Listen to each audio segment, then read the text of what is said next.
here.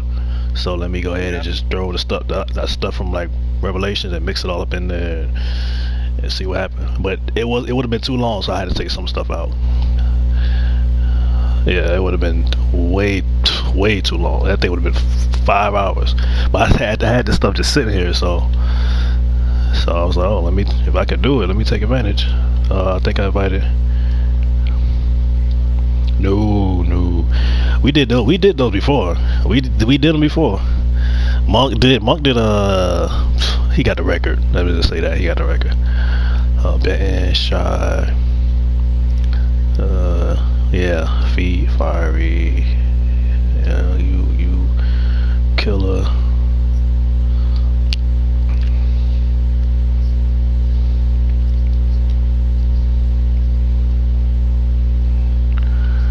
Yeah. Maybe I'm still waiting. You.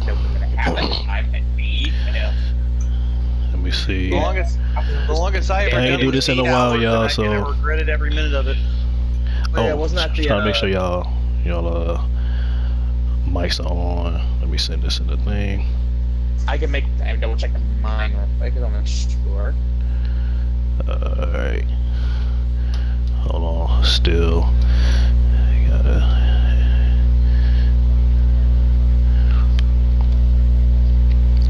Yeah, still trying to figure this out. You. Whatever happened to Knox? I ain't seen Knox in a long time. I gotta go to my friends list. You. Alright, Elijah. I don't know who that is. Who this? Yeah, he did. He popped in the end when during it was the Model X Candyman stuff. He was like sacrifice, and then he showed up.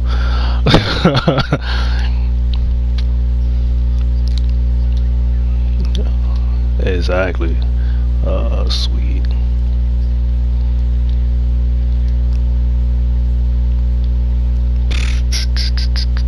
I'll invite you. Who else?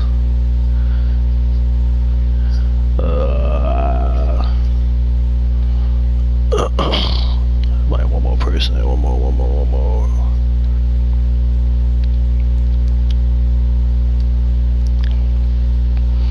I just had to basically tell them yo, what up, Ram? Oh, wait till. Give me a second. I was just talking. I didn't do this in a minute, people, so give me a second. I'm a little rusty.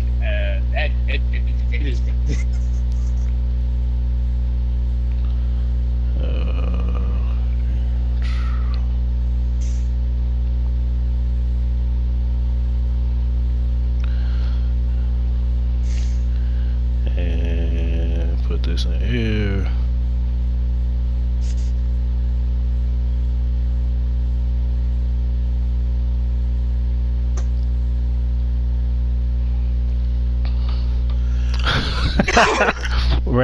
Ram, yeah, don't call us sis, man. She was like, stop calling me sis.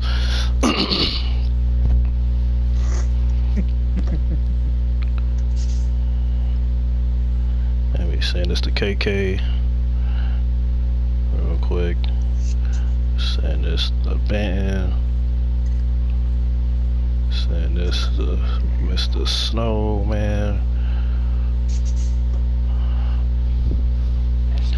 Ken, what up? I don't know who Ken is, but what's up?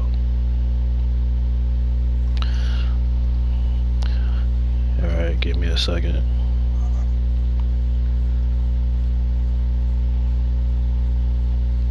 And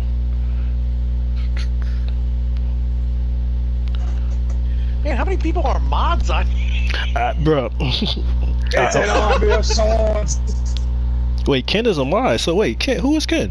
I don't know. It's my question. I gotta know who Ken is. Yeah, if it's a mod, then you have to know him. Can't identify yourself. Never known you to just sit there and say, "You come to my streams. You're instantly now a mod." It's an army of swords! Alright. Welcome to WrestleMania. I'm gonna take my sword!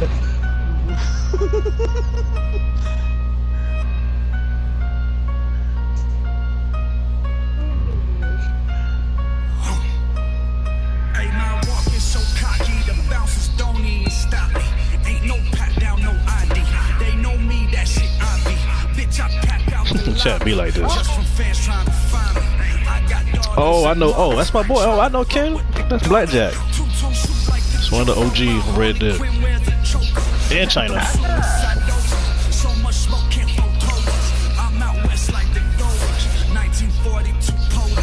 I ain't spent one night sober since I turned 20 years old. But I'm on my GZ in 2005. Trap or die shit. The everything 100. This ain't no facade shit. This that look me in my eyes and don't you fucking lie shit. Still don't need no opinion. Bitch, most these artists my minions. Whoa. Any weed around me finna get up.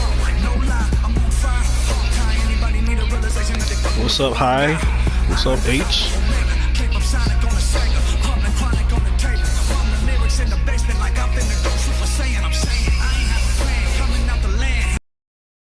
Hang a gram just to rent a van, just to try and tour. Turn some common clothing into couture. Steal money from the sewer. Look at all them years I couldn't afford. Friends is in the morgue, we are not the same. Alright, we gotta be. Name. I am the gunner.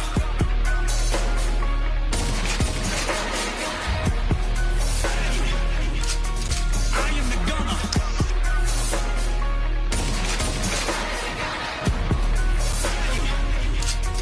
I am the gunner.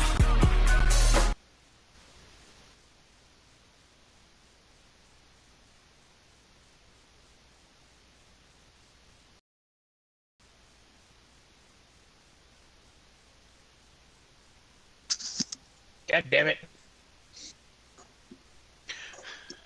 The recap got paused. Motherfucker! Fuck! Q's like, I'll be right back. Fucking everything pauses. Uh-huh. It's like, we will not start until he gets back to imagine himself. We will not start, damn it! It's his We will show. We will start. We will not start without him. Anyway, the top notifications. Why nobody told me it froze, bro? I came back and nobody told me it froze. Who is alright? Who is High? Cause High knows. Do I know High? Got invited some people. Let me know if I know y'all. I was gonna say, bro, we couldn't really tell you. Yeah, I looked up my phone. I'm like, what's? I'm like, yo, what's going on? You were lost. It froze on Riot. Riot was like, yo, oh, what's up, sweet? Hold on. That's so.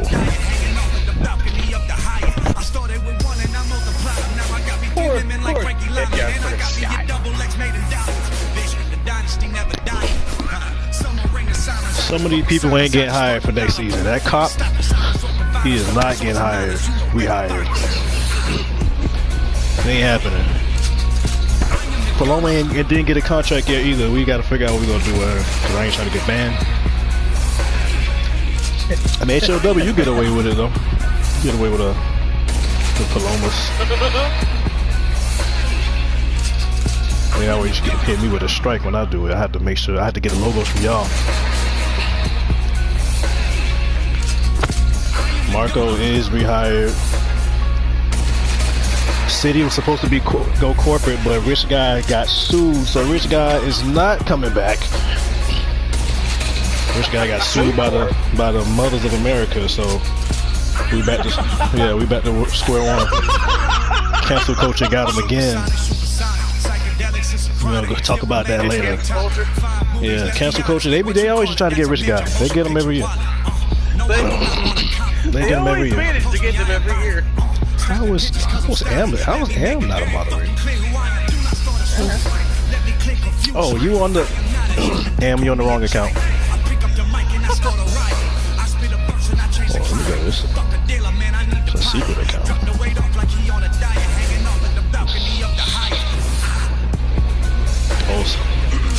Because essentially an army, like now that it's our place to call an army of snipers. Yeah, an army of snipers. Now this happened this was the opening title match last year. City came in as the world champion last year. After that main event with James Mack, Richie Cash Jr. He raked Cash in the eyes, rolled him up, and stole that win. Walked into last year's champ, walked out as a loser. So this is what happened in that match. It was a fatal four-way match. Drago was the rookie. Drago, that was his debut match, and he won the championship in his debut match. He was not supposed to be in that match, but Samoa Hayes got attacked by City. So Samoa Hayes went in, got his nephew to take his spot. See, City came in there dressed for combat. Exactly, that is what he wears to the ring. We have an army of snipers and nobody to shoot. Oh, yeah, we shot them all. Yeah, we shot them all a long time ago. Around 2017, 2018. Yeah. And then, like, over here and there, 2019, 2020, 2021, yeah, we had a couple here and there, but then when they pop the heads up, hey, Mac, how you doing? Yeah, what up, Mac? James Mack is rehired this year. He was fired for putting gloves on random people like a Cinderella slipper that year. Put this mask on, try to see if you attack me. He did to the whole BMH roster, just putting masks on everybody. He did every roster. Yeah, he did every roster. So we had he did it during COVID too. Put the same mask on everybody during the COVID, so we had to get rid of him. So James Mack was gone, but we rehired him. COVID. Yeah, we hired his son and fired him before his debut, just to like piss off James Mack, just to punish him. Like, we're gonna hire Prince James Mack and fire him before he even get on the screen. And that's what happened. Drago became BMH champion. That was an upset because nobody had ever seen Drago before. He came in there and made history. He almost won Newcomer of the Year in BMH. You know, it came down to for the men. It came down to Drago, Ransom, Suge, and Ace Toretto. Ransom took it. Hey, come here. Come here. You want to say hi? Say what's up. Say what's up to everybody. Say hi. Hi. Hello. Say that bad word I taught you. Say it. I got you. Okay. Anyway, Kaiba Queen. Nah, you ain't gonna avoid that question. Kaiba Queen came into this year actually as an underdog. You can't eat this. Here, take that out. Take that out. Actually, as an underdog, she had never became world champ. This was the night Brooke went into the Hall of Fame. Brooke went into the Hall of Fame and was the champion. So Kaiba Queen walked into the Lion's Den. That was not her house. Brooke was on her game. She got inducted that night. Her brother was there. Her husband was there. Queen was a workhorse. Earned that spot the hard way for years. But after she actually won this match, she became the face of that women's division for that whole year. She went in a dark, dangerous feud with Diana Faye. We're gonna show all that later. Okay. You can see Brooke was on her game. Brooke was The first ever female to be inducted into the BMH Hall of Fame. Destiny was the second later on that year. Both Hall of Fame nights were ruined. We're going to show exactly what happened to Destiny with the whole clique ruined her Hall of Fame night.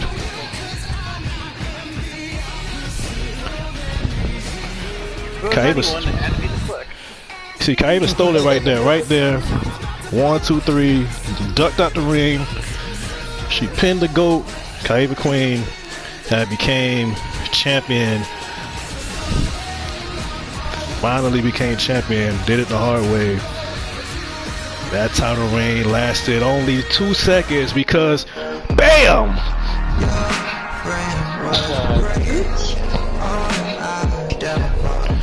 Velvet had won Money in the Bank earlier in that night. And this is when feet went off this opening night. When Velvet, the whole audio, if y'all didn't see this live, when this happened live, the whole stream, the whole text board, everybody in commentary, everybody, I just played it and was quiet. Everybody snapped. And this was the first time anybody seen Velvet. But everybody knew how hard Kaiba worked to get to that point.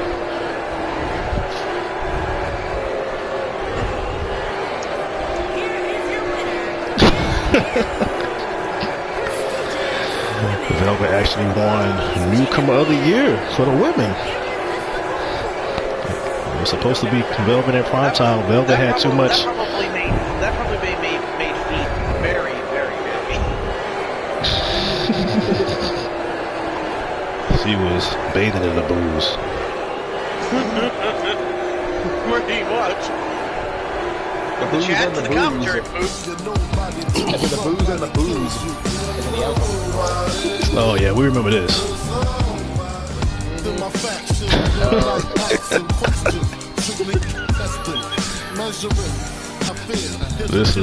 This lasted a whole year. We still didn't get to the bottom of this case. Some mafia groups do their dirty deeds behind the scenes. Some do it live on camera. Call the police. The police still didn't get there.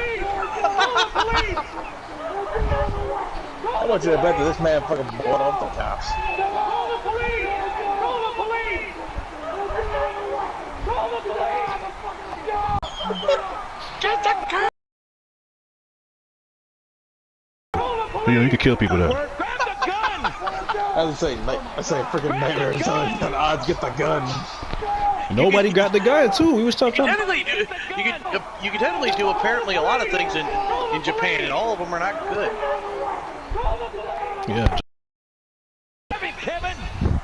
Grab the gun! And nobody got the gun yet. Grab the gun! He just didn't know how to do it. He had his hand around the neck trying to stay with me. Don't you give up on me. So he was trying to get him. He was trying to make sure, he was trying to get him back to life right there. He was trying to make sure, get his heart to beat. Don't you give up on me. All this happened. His body gave him bone. All right. Yeah, Apos tried to raise him from the dead, but it didn't work. It was too far gone. We still haven't seen Apos. Perfect sense. Make perfect sense.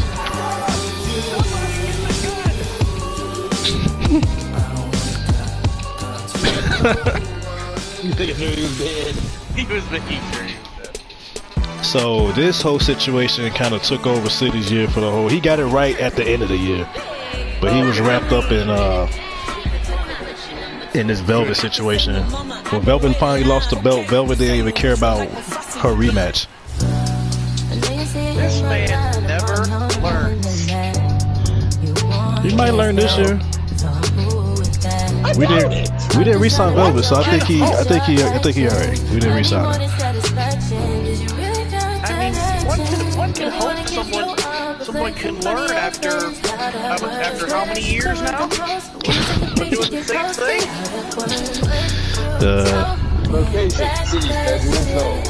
You know, the market he debuted in 09, so expecting a different result.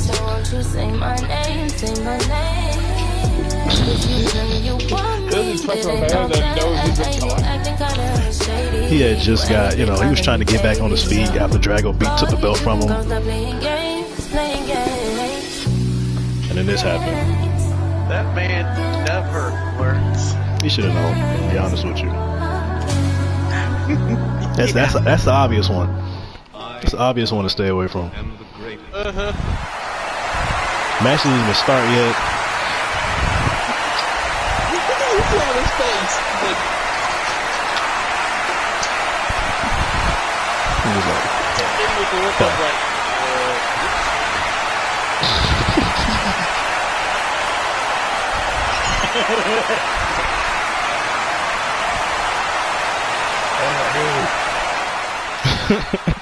Can't even play it cool. Ooh, thinking about the night. Here's an idea. Stop getting into these situations. yeah, I don't know if that's gonna work. as I stop thinking with the lower part of your body. With Sandy, I don't think that's ever going to happen, ever. Yeah, I just want to make up yeah, no, City does not think straight.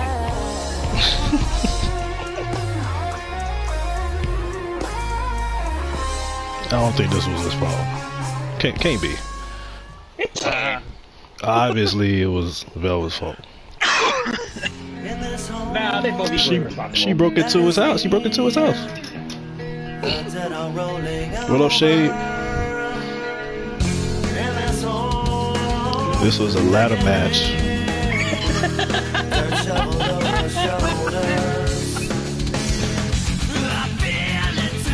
This was actually a Money in the Bank ladder match. It was the second one that year. Got a lot of star power going into this match, and some new faces at that time. Just like that player with the Bobby Heenan guy. He still is. He just wears different shirts now. Or is he spraying it? Technically, right now he's not back at BMH yet because he still has business to do. It's all running the place. Yeah, it's called being the interim owner of the company. Yeah, I mean he left on a high note. When he come back, he had that big win on Jackson Revelation. I still funny how it's like he went in every other big event, but he can't let it start. He never has. I don't think he never will. This is cursed. He never will either. This was a build up for it. We know that Ace Toretto ended up winning that match. We saw what he did with that briefcase. We're gonna show it later. He was actually trying to cash it in on J Smooth and Benton on the same night. He was trying to cash it in every single episode. Who was the briefcase? Also are people that never learn. They try and try and try, and they never pick the right time. They don't, and someone will call their shot. Someone will actually say we're gonna do this in a match. Brooke did it and lost to Sabrina. A lot of the people in BMH have the Austin Theory syndrome. Yeah. Always picking the wrong time to catch it. This was last year. It was 2 ladder matches. A lot of these guys, few of these guys went on to be world champ.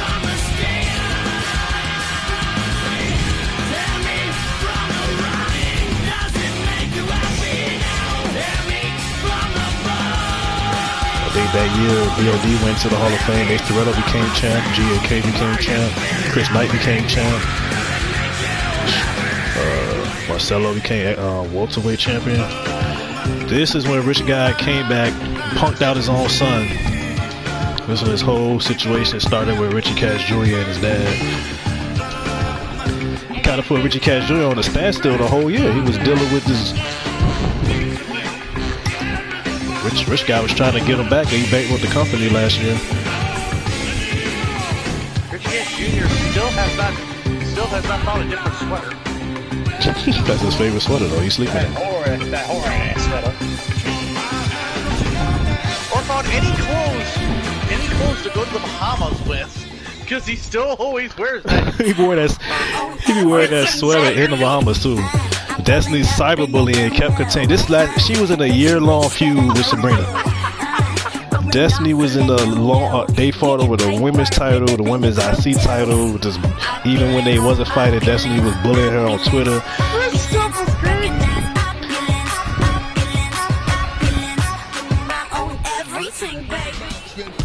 This is when Samoa Hayes was supposed to fight City in a cage match, and City called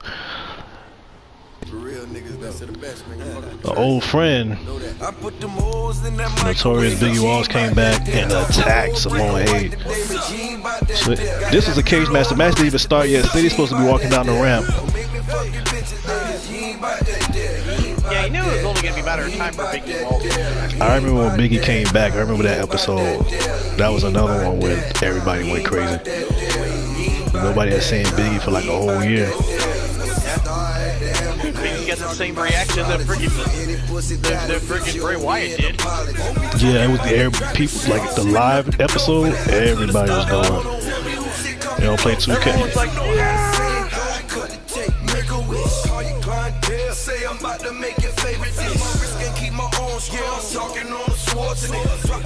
I know one of these episodes, Monk was on commentary and went freaking nuts.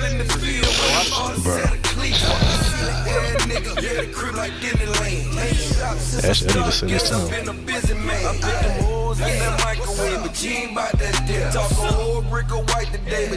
So, Biggie Walsh chokeslammed Samoa Hayes. Samoa Hayes went to the Hall of Fame and just still kept getting attacked by Biggie, City. They kept trying to keep him down. City took his time to get out here. Samoa Hayes was being a little stubborn, decided to still continue with the match.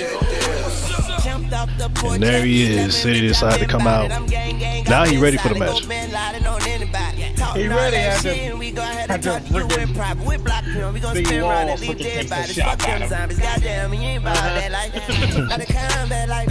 Take the cards at bite and don't stop at like so God I'm on it all night flight on it wall like he almost lost right there. It sounds like a move Phoenix may adopt at some point. Considering he has freedom brain, yeah. City is still undefeated in cage matches. I wonder why.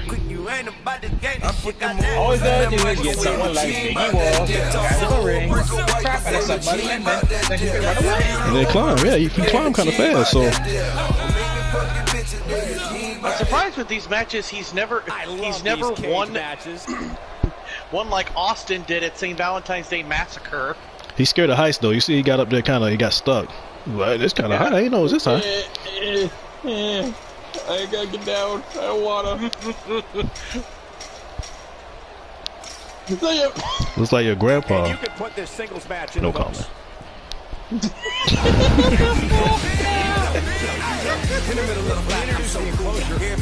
No comment, sweet. City was trying to get back on track. Still had that velvet situation lurking.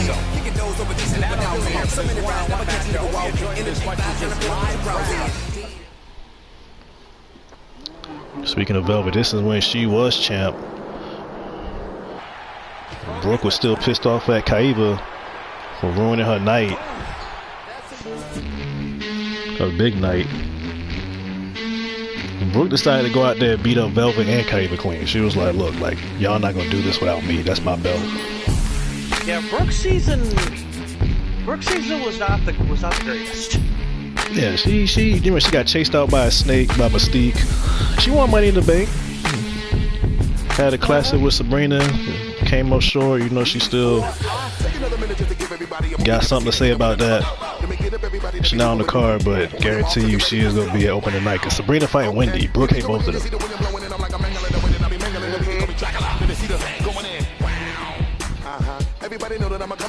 Kaiba Queen always had a temper, and as the year went on, she just got more and more pissed off.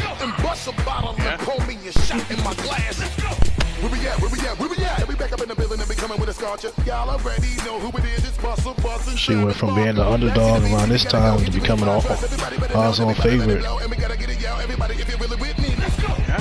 They ended up taking out Diana Faye at the end of the year.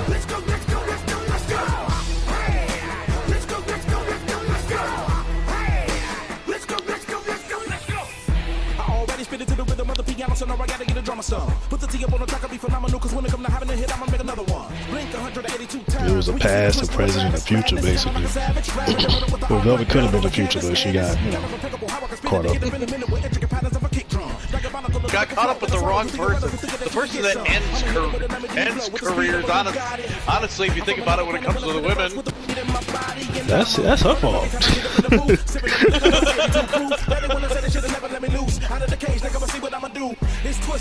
whenever you get with City, bam, most of the time it means danger.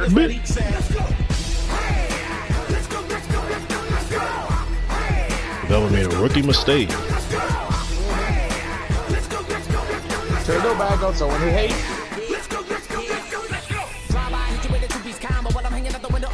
Turn her back on anybody. And the thing is, Brooke almost started getting hated because she saw these ladies coming in there. Brooke is a competitor. Brooke a wrestler. She's a competitor, performer. Every time those girls came in and they was getting more TV time, but they couldn't wrestle, she hated it. She went about it wrong. And this was in the Bahamas. We forgot about this. Pun and Biggie Walls were fighting in the Bahamas, and City attacked Richie. Nigga, why you got that sweater on in the Bahamas? It's hot. City blamed Richie Cash Jr. for losing his title, even though Richie Cash Jr. was not in the match. City still said it's somehow your fault, and took it serious too. These two would be fighting until the end of time. Yeah, first they were fighting because of the whole Mika situation when they met. Then they was fighting because of this. Before that Revelations 2, they main evented. Richie Cash Jr. won his first world title, beating City. City won his title at Revelations by beating Richie Cash Jr. Them two got a lot of history. And the City saga ended up continuing. This was during COVID. See, City stayed safe. He had his mask on the whole time. He stayed. Cause we had this policy. We was like, if everybody got COVID, then you can't catch it. So everybody that tested positive was able to come into the arena.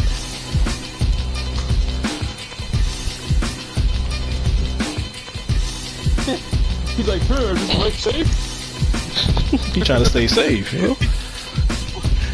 He's looking at the. He was like, Destiny, there was a time where I loved what your mouth could do, but talking was never one of them. So close that hole under your nose. Nobody cares that you lost to that Cabbage Patch Kid. I am a real victim here. I was screwed last week not by Samoans, but by some more niggas, and it's all Richie Cash Jr.'s fault.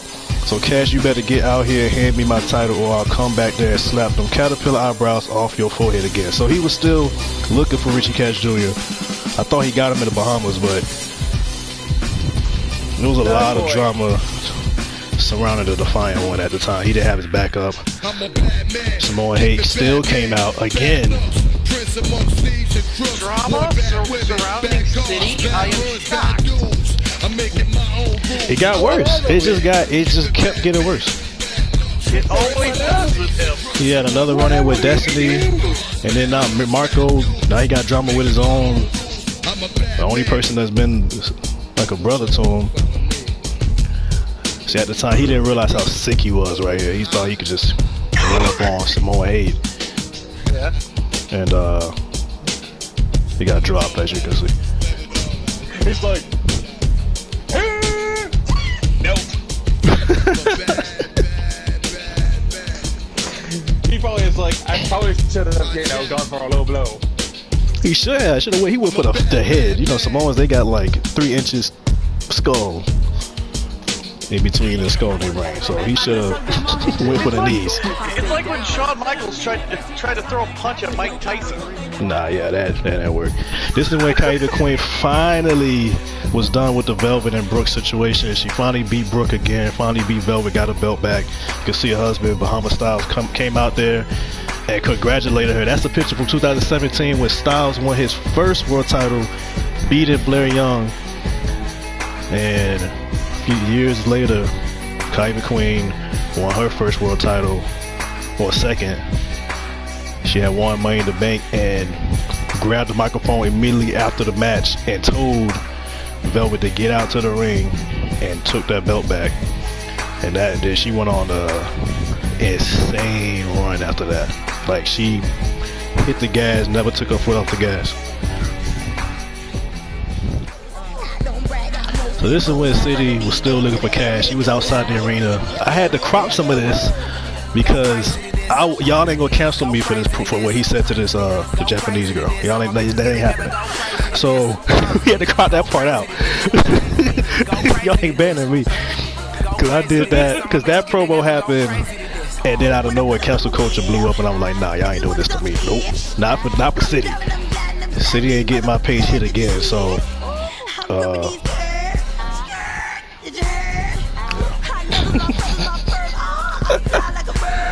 it would be the first time City got hit. He got a channel hit.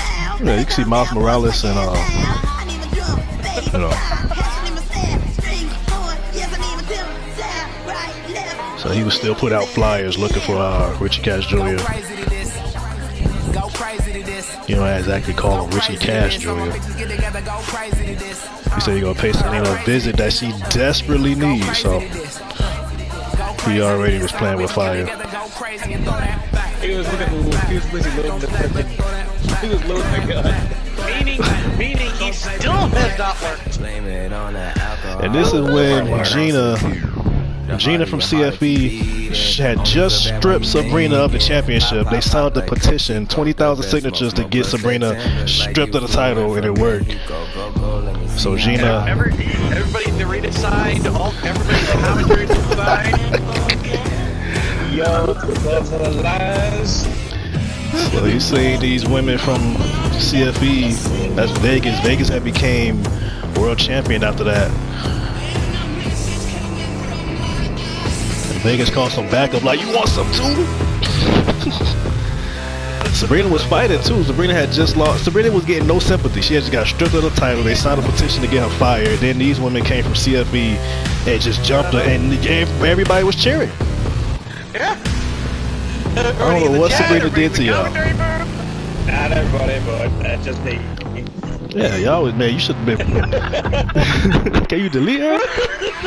I want to see you delete her alive. I think I'm probably the only person in this country who's actually like Sabrina.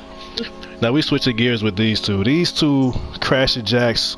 The entire BMH was built on the shoulders of Crash and Jax. Crash and Jax, for a long time, were the two GOATs. BMH. GOAT versus GOAT. They are actually in-laws. Jax is the husband of Brooke the Cat. Crash is the older brother. Crash the first ever BMH Hall of Famer. Jax is the second ever BMH Hall of Famer. Brooke is also in the Hall of Fame. The next year they inducted Brooke together. These two have been joined at the hip since 2005. Here Comes the Pain.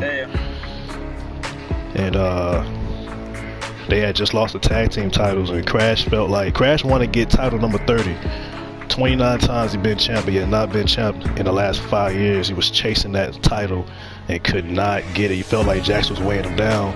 So a little bit of jealousy was right there. Also, because as great as Crash is, a lot of people felt that Jax was still a better performer, win, lose, or draw. You can see Crash tried to end the career going after the engineer of Jax. Later on in the year, Chris Knight took advantage of that. Chris Knight, leash, they went all year long. All year long. And Jax was stubborn and kept coming back too soon. So this is a personal situation. Brooke stayed out of it. Brooke couldn't focus after this. Because she couldn't take her brother's side, leave her husband, couldn't take her husband's side, leave her brother. They also have an older brother named Bruiser that might come back this year and set this whole thing straight. Well, these two went at it for the rest of the year. He probably did owe some money. I don't know.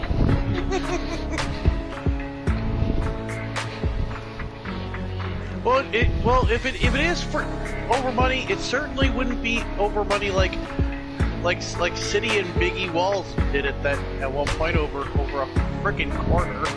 No, it was $17. It was like $17. Exactly $17. Yeah, exactly. Exactly. So I these forgot how two. exact it was.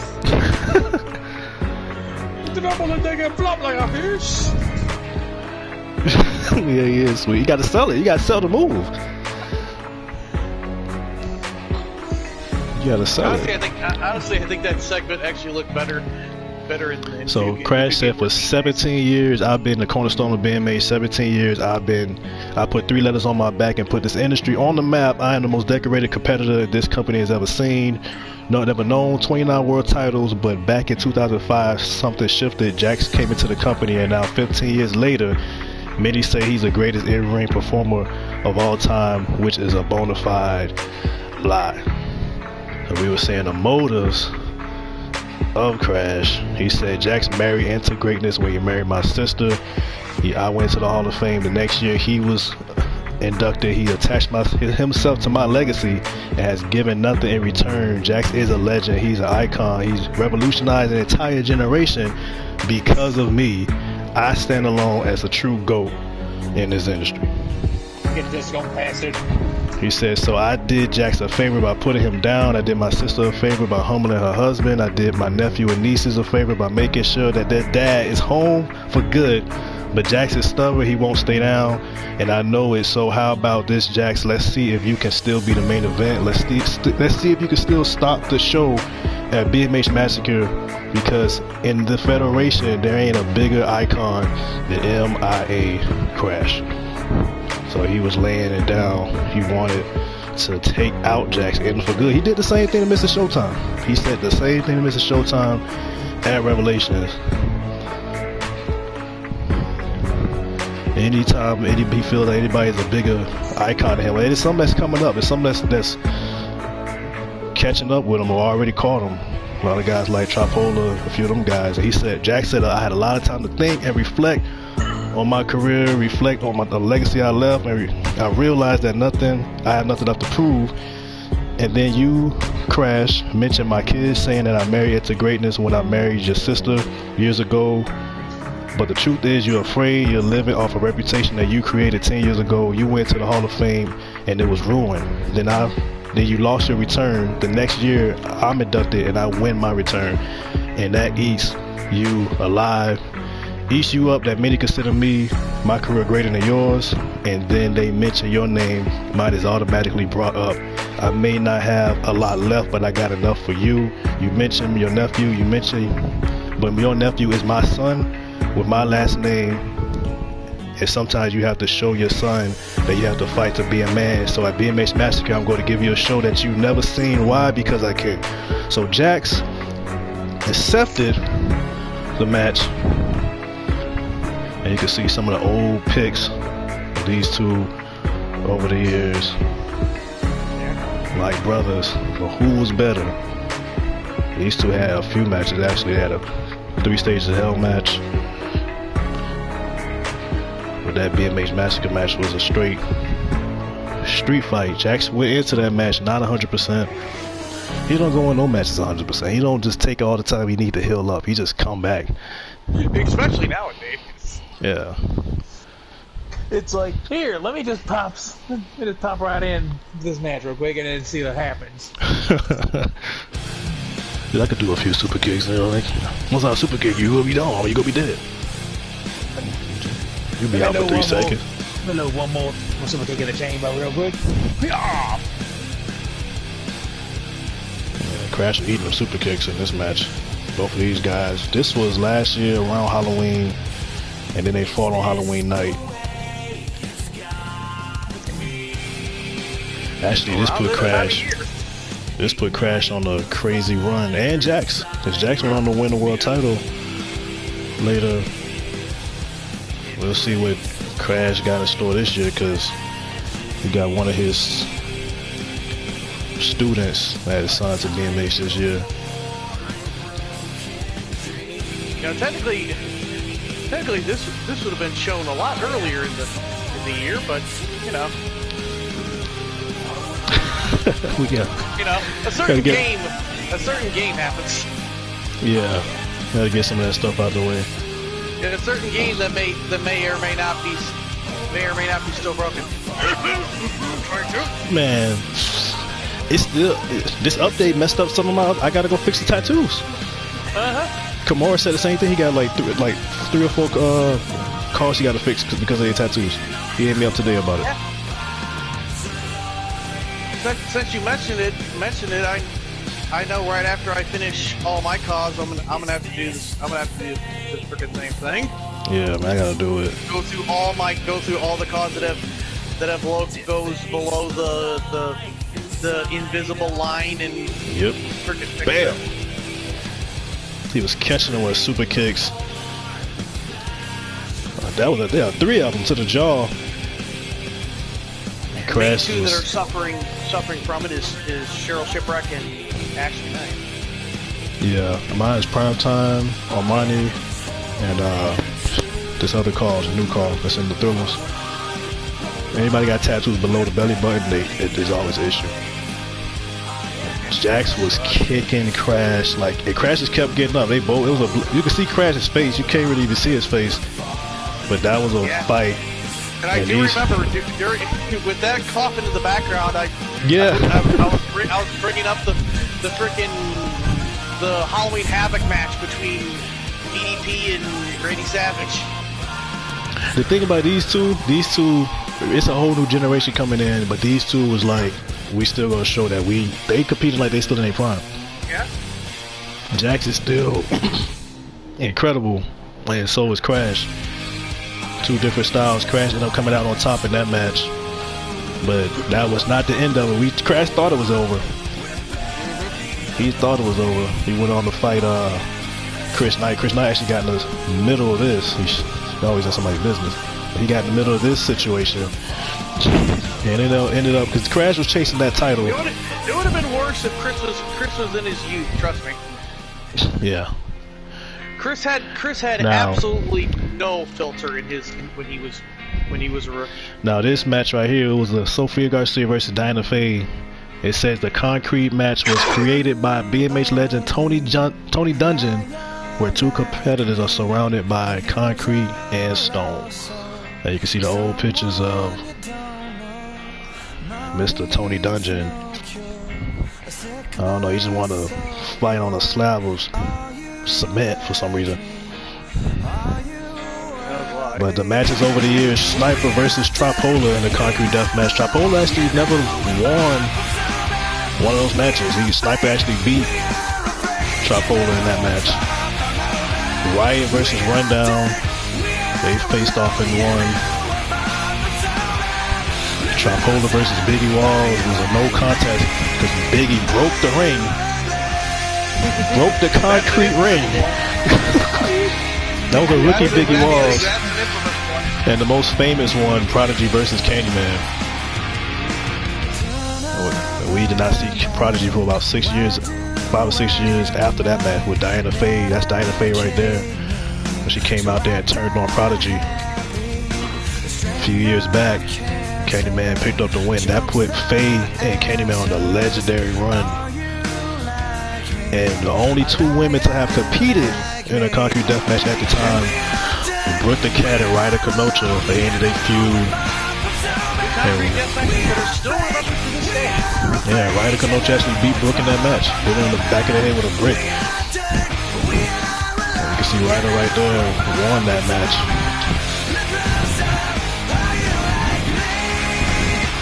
Shout out to HC for Jack Slylander.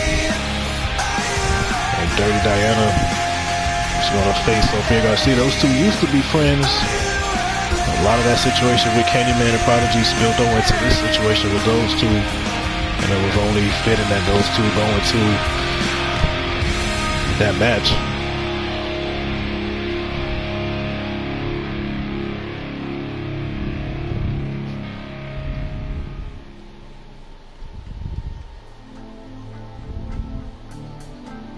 And this was the match that happened.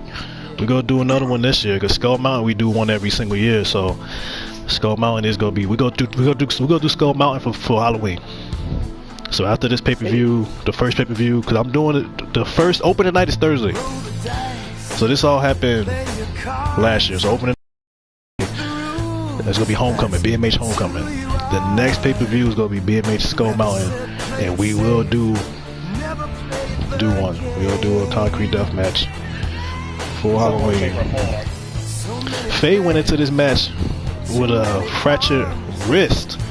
Not Faye, Sophia. You can see she had it wrapped up. A lot of people forget that Faye attacked Sophia, tried to break her arm with a chair. Yeah, she had a broken hand for a while. Yeah, on opening night. Opening night last year. She thought that was it. And these two women, as good as anybody.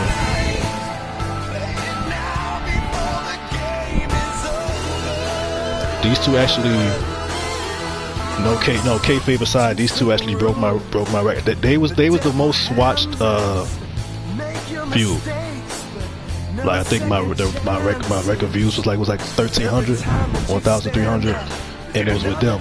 And then when they had this match, I had it was like 35 people here. And that's the highest number I ever got. So these two broke all those records. These two ladies right here. You can see they were bleeding. There was blood everywhere. These two are dangerous. Faye was insane last year. She's every single year she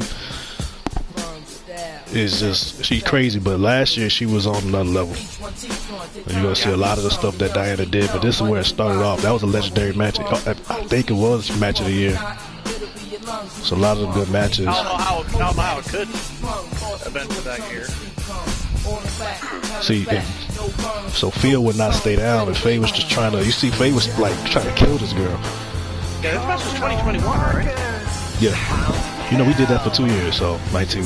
In between Red Dead, I would come back and do this and all that. So it went in, and then you seen these two ladies come out. So every time these ladies were sent out, we saw them kidnap and destroy Diana Faye. So we thought that Kenny Man was sending them to get control over Faye again.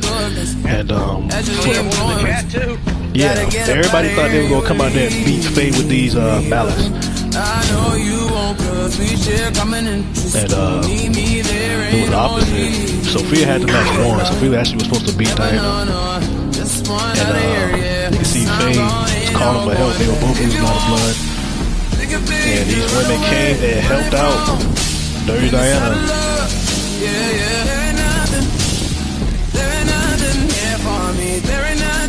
All of this was legal. The match was still going. All of this is legal in the match. The referee, the only job he has is to count to 3. You know. So Faye was just basically this was the end of that feud. Sophia was gone for like 6 months after this. She came back, but she was never the same. She'll ever come back again? Yeah, it broke her spirit. It wasn't just the loss.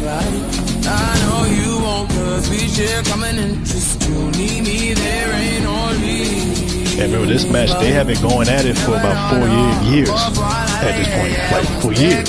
4 years. Shout out to Jack. Sophia is Jack Slylander. Phil Garcia.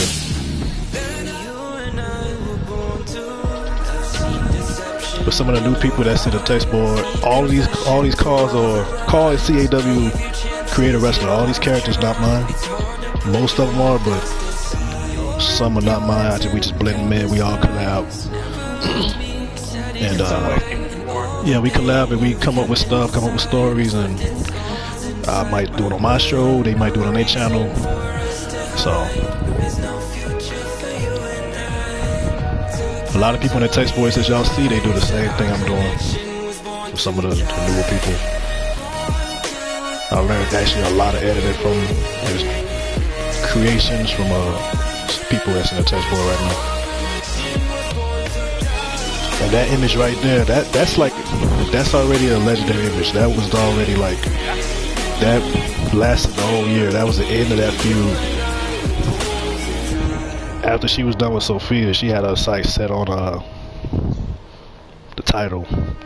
We did not want her back in that title picture. It was already chaos.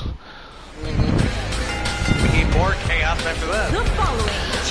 This is, we going back. This is when Drago was BMH champion. Drago was going on a crazy run, and he was going to go title for title against the best, Blair Young. We doing Kyle Young versus Blair Young this year, by the way. We gonna go ahead and that's gonna happen. Oh yeah, we gonna figure that shit out. Yeah, it's definitely gonna happen. But it was supposed to be title for title, Blair Young versus Drago, and J&J, J Smooth, J Benton. At the time, I think they had just lost the tag titles that night. I believe so. And J Benton is still on a roll. Yeah. J Benton still be winning championships. Benton right now is double champ in BMH. TV and but he gonna be defending on back to back. Double champs got to defend relentless. But you can see they said, we know you two are about to go title for title, but we have a proposal. We just came from the back, and BMH management has agreed to grant us a tag team match for both of those titles, but that's only if the two best in the business accept our challenge. So J Smooth and J Benton was trying to do something that we had never seen. Blair Young was like, nah, Nick, no. Drago, being a hothead, not thinking, said, ring the bell. I remember Rick was like, Blair Young didn't accept. I do remember that. He's like, he didn't accept me. Niggas in Paris. Ring that bell. So, yeah, Blair Young still like, what's going on? So J Smooth and J, and both of those titles. J Benton was still the CPW Global Champion. Yeah. He currently is not now. He's getting his rematch at Collision Course after he did a Road to Glory after he just lost it. After he just lost to Max. Hopefully Max But J Benton, that man is on a Hall of Fame run right now. Coco, you here? Coco hit me up on IG. Coco, I know you here, but she said she don't know how to even write on here. But thank you for watching, Coco. She's trying to figure it out. I don't know what I'm doing. Blair Young was on a roll. You know, he was straight. He was, he thought he had it, and then he got caught with a brain buster. The thing is, J Smooth and Benton they work good as a team, and the thing is, people don't realize Smooth is a veteran. Smooth been around since 2014, and he had he was the most decorated superstar, period, that had never won a world title at this point. He had longest reigning international champ, multiple TV titles, about close to 5 tag titles, championships in FNL, SPW, and finally, at one point he was on a roll with the audience. He was on a roll, even in the loser streak. Yeah. And then Benton got him under control, and that's right there. That's when they ended up becoming world champs together. Yeah, because I do remember J Smooth getting caught up in the whole click stuff. Yeah, Smooth was trying to get at Bella Rose and Kim Shady and Destiny, and the Sierra Miller thing didn't do him no good. But as soon as he got his head straight, his talent started to shine. But it still wasn't enough. We saw with J Smooth, he flipped a switch later on. It's crazy because he got history with Drago for a long time. This was Pun's debut. Richie Cash Jr. brought in Pun to deal with that Biggie Wall situation, and they fought at Skull Mountain in the Steel Asylum match. Steel Asylum match is a cage match, but the ring is still. We try to kill. You know what I'm saying? We try to kill our employees here. So. And now I'm wondering why I signed up to work here. Kyle Young, I mean, Kyle Young actually, and the note like kayfabe aside, Kyle, he remind me of like of your Prodigy. Like Prodigy is like my Kyle Young. When I look at Kyle Young, I think about it. He remind me of Prodigy. Yeah. But I know how people know Prodigy as a storyteller. This whole thing with Candyman. I know this Feuds been there with Jerome and A-Post and City and Crack Eden and Tripoli been in there with a lot of people, but people defining him by this thing was Candyman. But in the ring, he's underrated technical wrestler. But you can't technically wrestle A-Post and Candyman. Yeah, you can't, you know. The Kyle Young character to me is, I always looked at him as a babyface version of Chris Knight. Yeah, I mean, that's kind of why we've had those two clashing against each other at Starcade. Yeah, he's different. Lost on multiple occasions. Tag match and singles matches aside. Yeah, he's different. He every match is crazy that he did. But this match, these two, see, this was the first time we saw, well, not the first time, but Biggie was in a fight. He actually lost this match. Pun won this match by, he couldn't pin Biggie, so he threw him through the cage. They had to stop the match. They actually had another match later on in the years. We haven't really show it, but they broke the whole ring. They did a superplex off the top rope. The ring collapsed. City was supposed to defend his title against Candyman, and Biggie broke the ring, the match earlier in the night, so we couldn't. We had to cancel the show. So he was like, I ain't fighting him. And Pun went on the run too. Pun ended up becoming TV champ that year.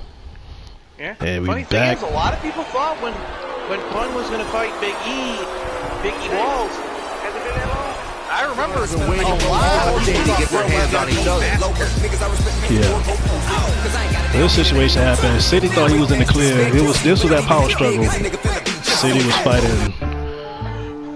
fighting Barracuda. Barracuda had his debut match in Submissionist, and you can see Beverly did not forget what happened with Velvet.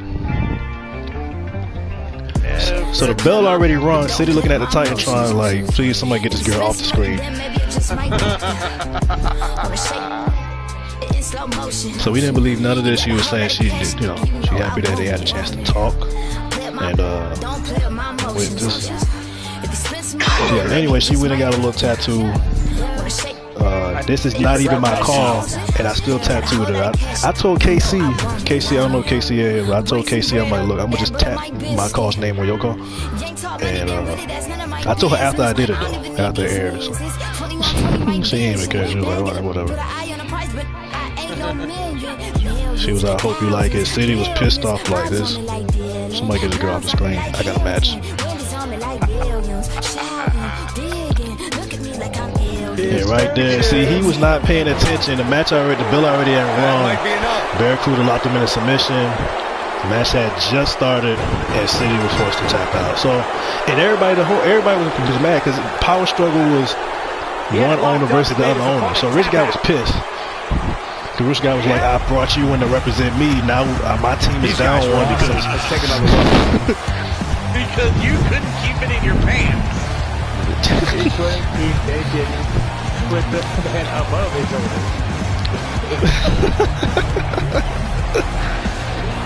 He tapped out fast too. I ain't got time for that. I'm not getting out of this. I don't even know. The man never learns. He always gets himself into these situations. Oh, okay. So then they win the cell match. So this is when City, this is later on in the year, City had became champion. But he was in a cell match with Dr. Death. And the night after, came out in a full body cast and was still forced to defend his title. So you can see City is not in a good mood. He's like, why am I doing this? But he had a backup plan. Biggie Walls destroyed Dr. Death, powerbombing him on a laptop. So City in this body cast, just watching the Titantron, seeing Dr. Death get destroyed. So City didn't have to defend his title against Dr. Death. We already know what would happen. Dr. Death was supposed to become champion. Biggie Walls was already having issues with Death. So Biggie was a mercenary last year. He was just a merc. He was murdering everybody. At least City remembered to pay him this time. They said, "Still your world champion, City." The crowd was booing. That was a successful title, man. That counts. That counts. You know what I'm saying? In the book, that counts. But Rich Guy had came back. Rich Guy, you know, he was already gone from, you know, cancel culture, still trying to cancel him right now. But this is when he was still around. The boss came out and said, "Your night is not over." And Rich Guy handpicked somebody for City to defend that title against. And I think it was actually worse than Dr. Death. Yeah. Turned out it was, I believe it was Ransom. Yeah. Or as I would like to think of it, carrying across lights. I think by now we all knew you have a trick up your sleeve, so I made sure to have a backup opponent just in case. Rich Guy in No City for almost 10 years. You would defend your championship right now. So this man never learned. that was a flexible bodysuit, body cast though. So we saw Indica. So every time we see this woman, just run, because it's never good when you see this woman. She's the prelude to Doomsday. Then we see Indica. Mic still's not on. We still trying to figure out why she always get a microphone that don't work. She does not care, because Ransom is always right behind her. Ransom went on I don't even know what to say about that run he went on last year. He never got his rematch actually either. He won the title. He lost in the Fatal 4-Way. Suge pinned him. When he come back, well, we got that belt. That'll be a brawl between him and Suge. Yeah, that will be an issue. Chopola lurking. There's a lot of people lurking, so. You can feel City thought, I got him. I can't feel no pain in this body cast. You know what I'm saying? Again, you said this earlier. What up, Bo? Hey, Rainbow. Hey-o. And that was it. Ransom became champ. What up, Rainbow? Speaking of Rainbow, Daddy K is facing primetime. Portia Power's opening night. And then you seen Ransom win his first world title. He had only had one loss leading up to this title. That was against Ozzy Stranger. And after that, he went on another run, but he was just destroying Ozzy Stranger right after that. So yeah, he got choked out. So this is what happened. There was a lot of issues going on after Power Struggle. Because Diana Faye and Candyman had brought this new woman to BMH named Spawn. She chokeslammed Sabrina. Pinned her 1, 2, 3 with a little help from Paloma. You saw Paloma hit Sabrina in the back of the head with a replica title. So this was only the beginning of what happened that night. Because Paloma had to defend against Sabrina soon. Paloma was trying to make sure Sabrina was softened up. You know, she ain't really the best wrestler, but he's kind of smart. So we don't even have word on the status of this woman because Candyman got taken out, Diana Faye got taken out, the Anonymous got taken out. So we don't know what's the status on her going into this year.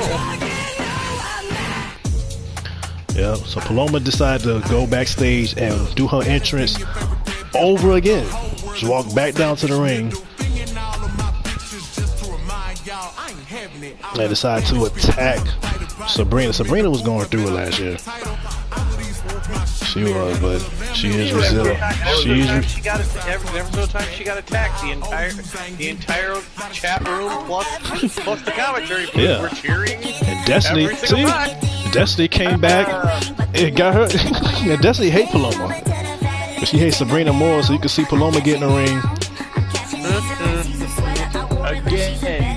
So Paloma and Destiny were arguing. Those two got a long history from being in the clique. Sabrina decided to wake up and punch both of them. She should have played dead. Should have crawled away. She should have. And these two was just jumping Sabrina.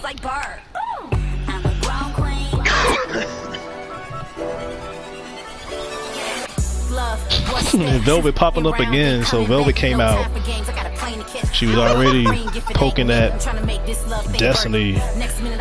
Velvet had been going at everybody that was on City's list for no reason. I don't know why. Destiny was not having any of that. So this was all after the match. It was just chaos. The women were just brawling around the ring. Security came out. It wasn't enough security. Sabrina. You could have a battle royal with all the women. And Paloma was still stopping Sabrina. She didn't care. Yeah. You could have a royal rumble with all of them. I don't know. I think Angel Fire kind of bam. Oh, and I forgot about this. And Brooke came out with the briefcase and hit Paloma with it. Brooke did try to cash in on Paloma. So Brooke attempted to cash in on Paloma, and she was definitely gonna do it. And then Diana Faye. Cruel irony. We knew Diana Faye was lurking. She was going to insert herself into the title picture, and she went straight after Brooke the Cat.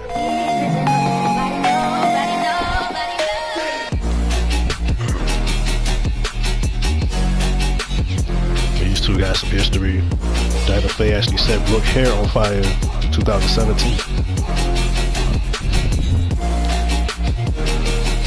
And Brooke gave Diana Faye This is actually Diana Faye's return back. Yeah, ever since that concrete death match, she'd been gone. Yeah. Those two know each other. They had a brutal rivalry. Brooke actually gave Faye the most embarrassing loss of her career. We did a live show, which we shouldn't do. Brooke beat the crap. Beat the crap, that wasn't beating the crap. That was a massacre. Yeah, it was bad. If you remember right.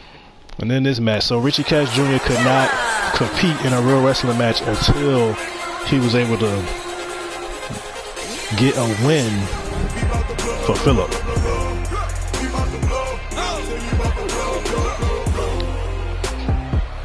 Guys, and I don't think I've ever seen these four superstars more. But he had a chance because you got City and Mike Carter. We already know the issue between those two. Shout out to Snow. Yeah, Rainbow, where's Snow? So that's why I've been hitting him up.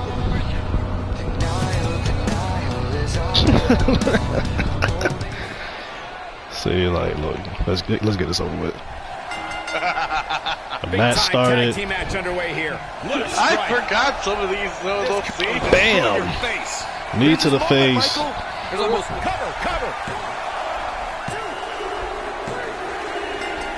And that was it. He didn't even tag in Carter. Appreciate that, Fiery. Fiery, you don't like Sabrina? I thought you liked blondes, bro. Fiery, wait a minute. I thought Selena Alyssa Knox was the greatest creation. She was like, look, we got this. We won. What a match here from Miami. Thanks to all of you for joining us tonight. They finally put that feud behind them. When they tried to do it. I don't know how. If they're all City with Mike Carter through. Yeah, he booked this. Mike Carter got it bad coming into BMH. He got it the worst out of everybody, to be honest.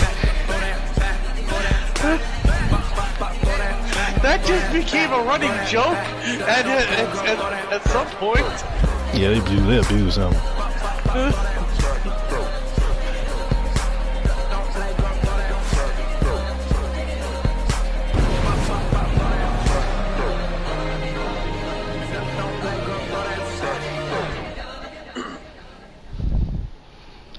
We switching gears. Suge, King Righteous, and Gaddafi.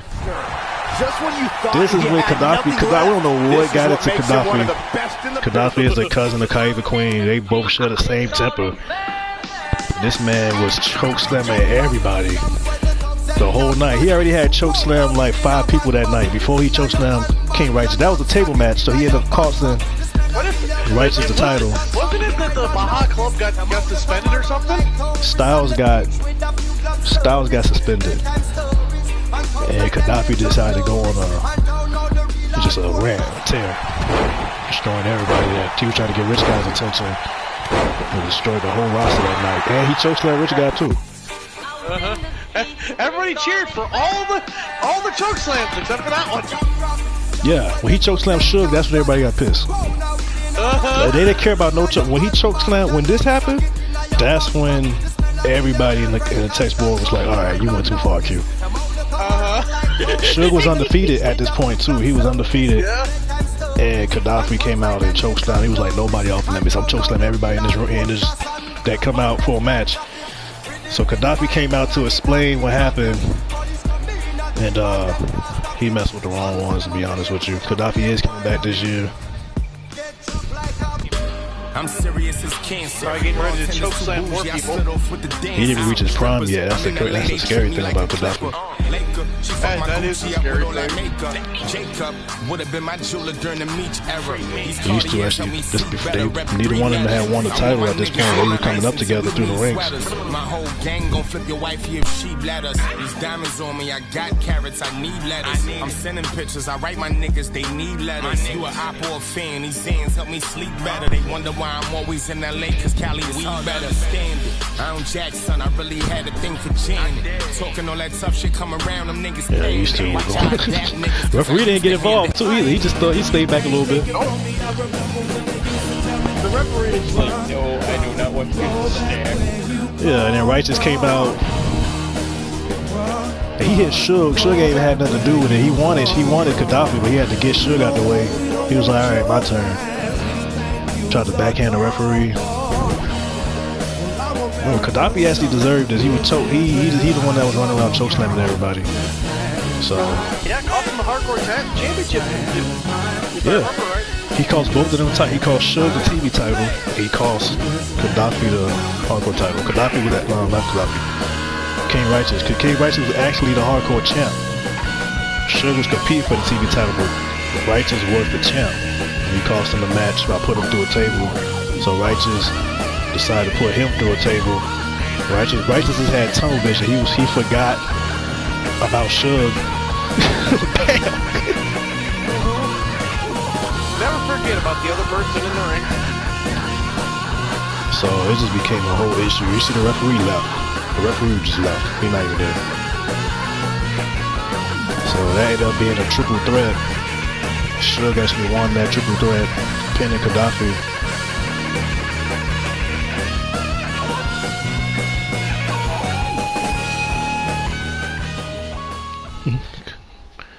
Because she lost every match to Sabrina. I think that was the end of that. Yeah, that was the end of that part. Can't blame Sabrina. Sabrina got to defend herself, man. The whole roster was trying to gang up on her. Sabrina did not deserve to get Here is your winner, Bruce Boy. This is the commentary booth is the fun that makes you feel good about yourself. See, this is before Paloma came back. City had You were the lone soldier. King Pineapple had decided to give this Velvet thing a shot. It was alright. Oh god. She's always out here, so. Yeah, that was before a certain someone came back. Yeah, you can see Mike Carter was extra emotional outside the ring when City brought out the trombone.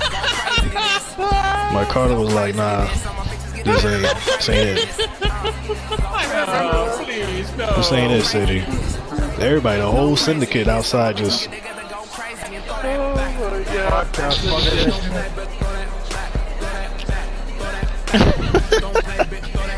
Yeah, the Syndicate. That didn't work out for Mike Carter that much. It did a little bit, and then it just started right around. This is when it crashed. But then after a while. Yeah, none of their contracts got renewed. That was just. It was like, nah. Y'all need get some little therapy. So this was when City won Money in the Bank. He thought his luck was finally, you know, coming up a bit, and then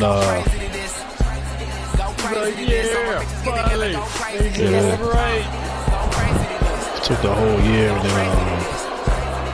this happened.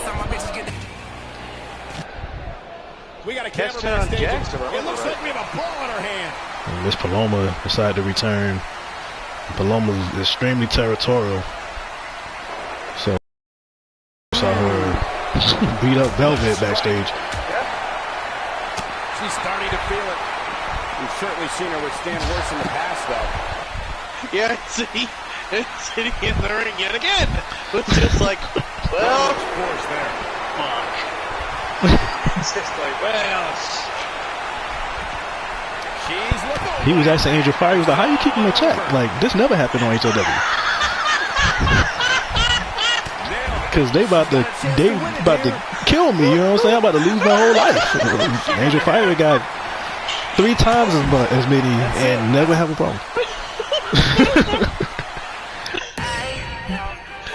Never have an issue, not one issue.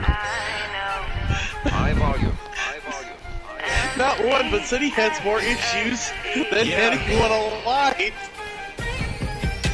And Miss Paloma came back. She can't wrestle, but she got some fire in that right hand. You put your guard down, she will knock you out. She was walking out there for City, like, we need to have a little public conversation, and City was like, oh, nah. He was walking down that ramp. And you can see he ran through the crowd, and he was gone for about 2 months.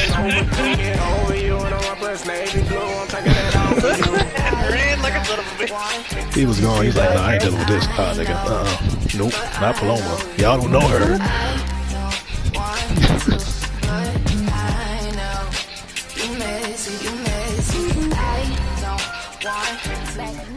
That bitch was like, fuck this shit, I'm out.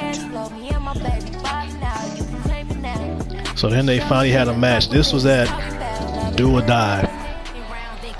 And this was a big night for them. So basically, we found out that maybe it was a setup. So right now the clique was almost in shambles. Marco was stuck in Puerto Rico.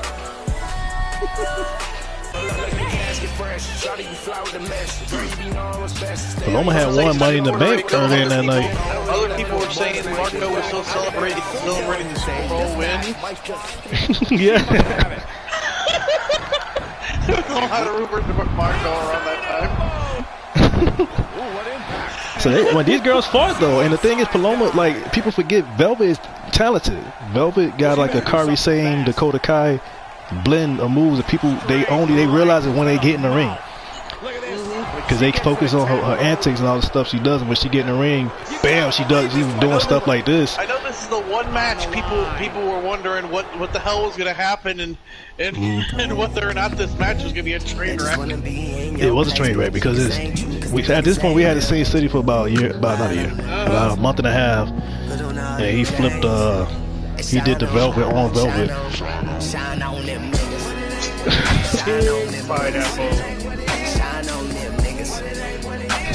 Frickin' hell. I remember when this happened live. I think I was there and I started busting out laughing. I had to pause the stream. I had to pause because everybody was laughing. Like, I couldn't even go into the next match. I remember you was paused for a good 5 minutes. I had to keep pausing and keep going back because nobody. So she was paying attention and bam! Paloma, that right hand, we told her she will knock you out if you're not paying attention. And Paloma beat Velvet. It was a whole setup. I mean, look, City got drama, but at least, like, you know, Marco wife been pregnant for 16 months. So at least it ain't like that. City ain't got a wife that's carried a baby for like 2 years, like Marco. I think she's still pregnant. She's been pregnant since 2016. Still with the same baby. The same baby. Heaven forbid. Heaven forbid. Marco has issues. The entire clique has issues. Yeah, they imploded after this. This whole year was just they all just started fighting each other. No, we still haven't seen City's sister yet. No, we can't bring Shady back. We cannot bring her back. That's a new. This is when Candyman returned to BMH. He was sort of fighting Model X, and we don't know why he decided to target Model on that debut album. We still waiting on it for that. We still waiting on it. Candyman, the Chief, Puppet Master, the Wanderers returned to BMH. Model was on.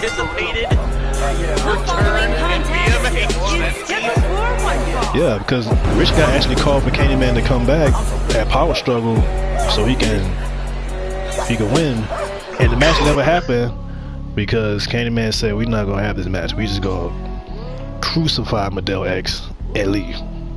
It was a sacrifice, man. That's gonna be it. And he came out there and just destroyed him. The bell didn't ring. Candyman didn't even lay a finger on him. And Anonymous came out and destroyed Model X. We don't know why he targeted X, but we know the transformation that happened later on with Model. Model had to go to a dark place after. Hopefully Model is out of that dark place now. I don't know, because he went at A-Post. Model got beat. This was not a match.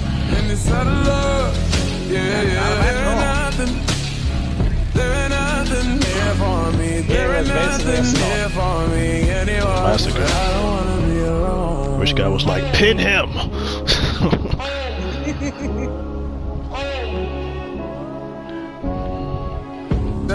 We thought that was it, and then it just kept going. You know, Anonymous 2 was hot in that bloody vest. Yeah, probably around the time that happened, yeah. We have not seen them Anonymous. They were taken out in the Bahamas. Actually by Gaddafi and Styles. They lost that match in the Bahamas. Candyman couldn't really get anything under control. They were stuck in that situation with Prodigy returned. This is when he came back. The ghost of his past. And inside of love, yeah, there ain't nothing here for me. There ain't nothing here for me anymore. That was right in front of Candyman's chair.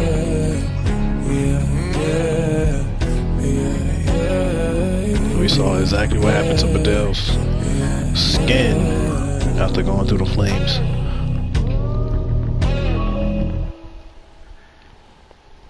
Yeah, do you remember during that beatdown, the crowd went from going insane to going silent. Yeah, everybody went silent. So this was that next night. Next night, Candyman came out. He was gonna break his silence and say what his motives were, why he was back, why he attacked Model X, and he even comments on some Dinah Faye plans. What his thoughts were, which was she was dealing with. But Model X still had some fight in him.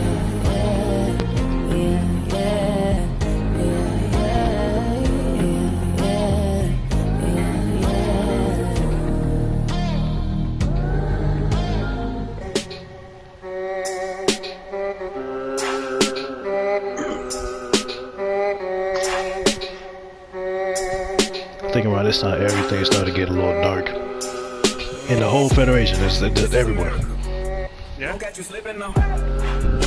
believe Candyman was the most wanted guy to come back, wasn't he? Like him, everybody Tripola, and the suspects. They still ask for the suspects. Yeah, the suspects are still asking me back. Are they still in jail? They probably should be out now. I gotta call Jeremy. So you can see Medell X. You can see he can't, obviously was not 100%. Not at that point. But he was one hell of a weapon though. Yeah, he was driven by rage. You could see him coming out there. He got put through a table, so he was gonna put Candyman through a table, and it just didn't work. Nope. Candyman does not move alone. Anonymous won. Choke slammed Medell through the table, and they was not done with him after that. They actually carried him away, and this led to the Still Asylum match. The infamous anonymous move. Carrying people away. Yeah, we saw them kidnap Diana Fade, Prodigy, and then X. Left Eye.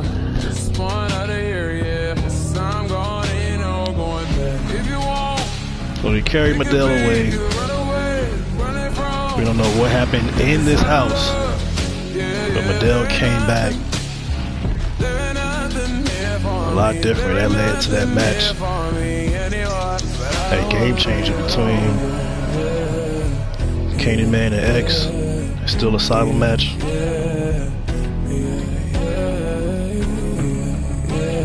Yeah, you're right, Nightmare. Created something he couldn't control.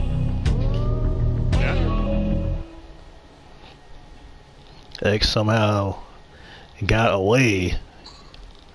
We end up having this match. I have no clue. Between the two. And it was a different Medell. Candyman could not call the Anonymous because he was going to be locked in that cage. Nobody could get in or out. Candyman had already competed in 2 of these matches in the past. He beat Left Eye and he beat Prodigy. And it's Still Asylum match. This is his 3rd.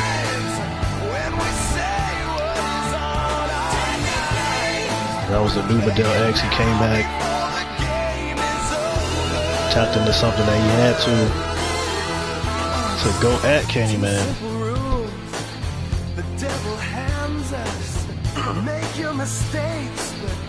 Yeah, he did snatch Daddy K.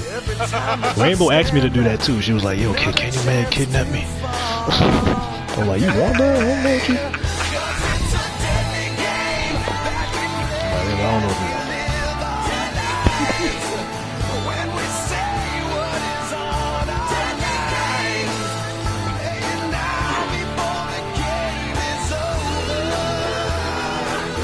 that was a brutal match too. Yeah, it was. Actually, we was Around 3. that time, no one knew what was going to happen. If Candyman was going to get control of Medell X or what, no one knew what was going to happen. Yeah, X was an animal in that match. My biggest surprise was you being able to get the Game Changer logos up without getting banned. I'm still banned on 17. The referee was taking his time. Like, open the cage. And that's what happened. Threw Candyman through the cell door.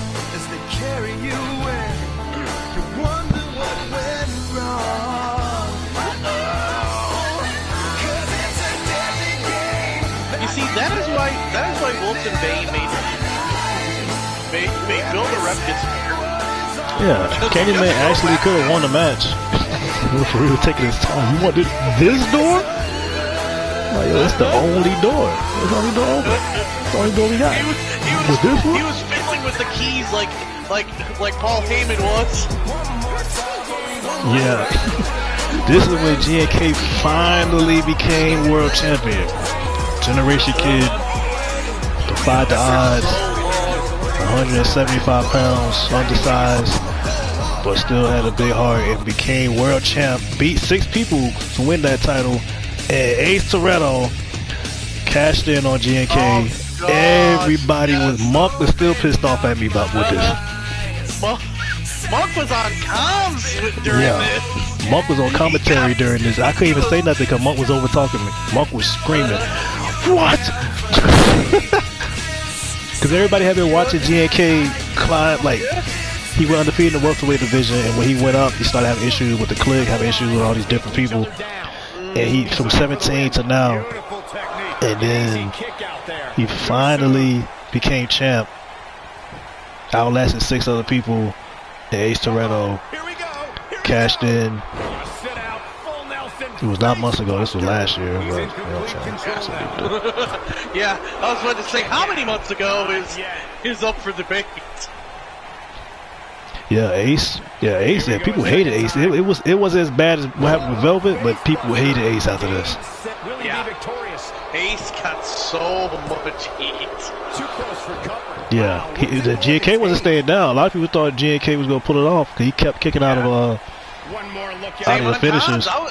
I was thinking, is Ace gonna lose here? I was wondering. Yeah, it did. Yeah, he caught a lot of heat. I remember I would show the replay the next week. They were like, "Stop showing this replay."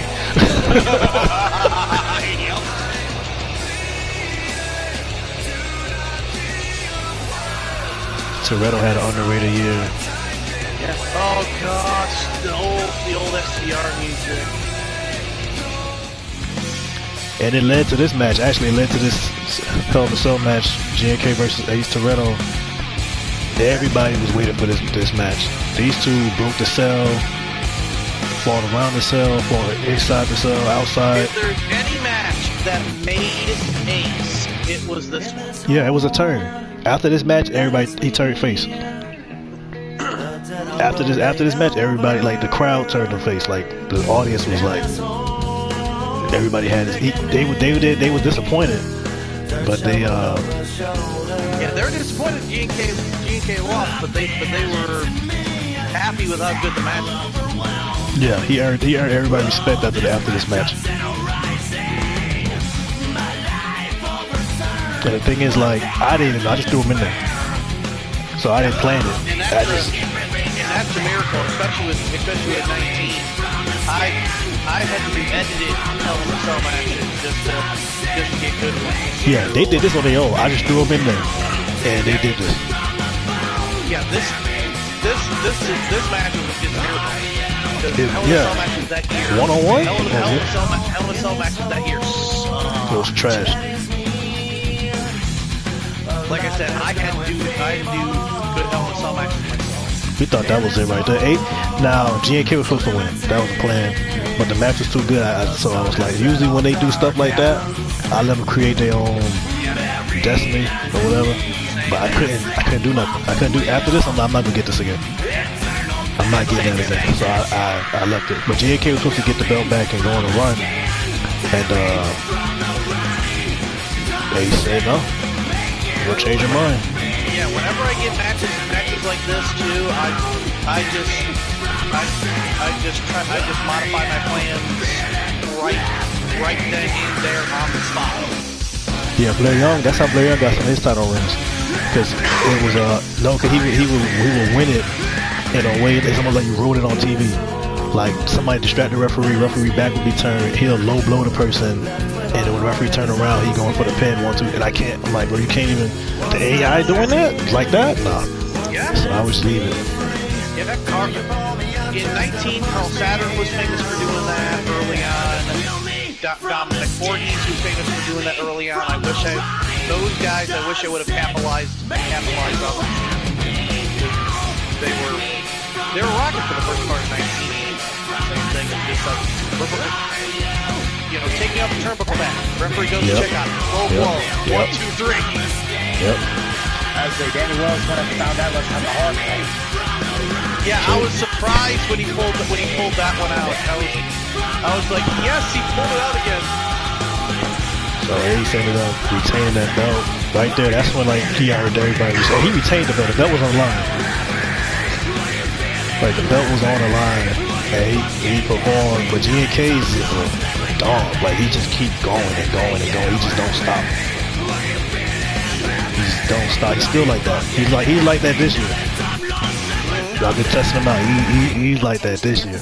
He don't stop. Just keep going. Just keep going. This was the final match between Crash and Jax. This was Halloween night last year. One time for them praying on my downfall. Two times after some back and forth matches with Chris Knight versus Jax. When they really should get out more. 4 times for the days that were all bad. 5 times yeah, Crash is trying to get rid of Jax. Well, didn't I already beat you?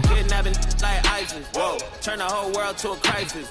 Jax actually came out there and ruined that match between Chris Knight and Crash. That's why they had to get this match. Yeah, because Chris was focused on the title. They were focused on each other. Yep. Chris was, I don't care about neither one of y'all. It's not my business. I remember sleeping on my dad's couch. Yeah, it's very different than the Chris of yesterday. Man, where you at now? The younger Chris would have just pissed with both of them. This was 3 stages, so the first match was a single match, one-on-one, just a plain one-on-one. And I think Jax took that match. Another elbow drop and a super kick. Yeah. So Jax won the first fall. Jax got the first fall. 2. Jax got the first fall. So first 1 to 2 falls. So the second match, yeah, it was a cage match. Jax was celebrating and Crash got up, hit him, lowered the cage down. And the third match, I think, was a TLC match. Yeah, TLC or ladder match. Yeah, so if Jax would have won right here, it would have been over. But Crash ended up winning, so it was 1-1. So yeah, low I remember blow. this because right after this, right before this was Starrcade 2021, and I did, and my main event was the 3 stages of hell. Yeah, the 3 now that we know how to edit, the 3 stages of hell matches is good. Yeah, because I never did one. Same with me. That's why I was doing it too, because I didn't do one. Turn around and Brooke was gone for a while around this time. She couldn't concentrate and started taking petty losses. But she stayed out of this and went on a little vacation. But because we added, I was like, yeah, we gotta do one. So, cause yeah, we did this one, and then City and Marco won the 3 stages match. That one was just a lot of interference. It was just crazy. So we thought Crash was gonna take it, and then it was a suplex off the top of the ladder. They both could have broke their necks on that, and then Jax ended up winning. You know it's never gonna be over, but for now, it was over with Jax. Sadly, if this TLC match was done in 22, the match would still not be over to this very night. Marco versus Yeah, this was just on a show that was like a viewer's choice show. Marco took on, I think, got no Kushida for Jax. Yeah, I know you did a few. Yeah, it was matches that I wanted to see, other people want to see. But I know I always want to see Jax and Kushida. This is a match I never saw. I made Crash when I was a kid, and I made Prodigy in 2012, and they never fought one-on-one. They've been in BMH together for like 10 years. They never fought. So I gotta do that match. Crash, Prodigy, I gotta do Prodigy, Jax, never do that match. Those are 2 matches I never did. They've been on the roster for like 10 years together. Just keep missing each other. So yeah, passing in the night.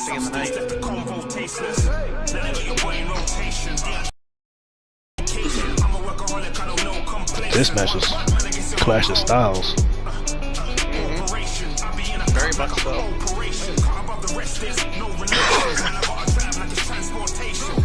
Marco, well known as the closer of the clique. Yeah, Of course, yeah.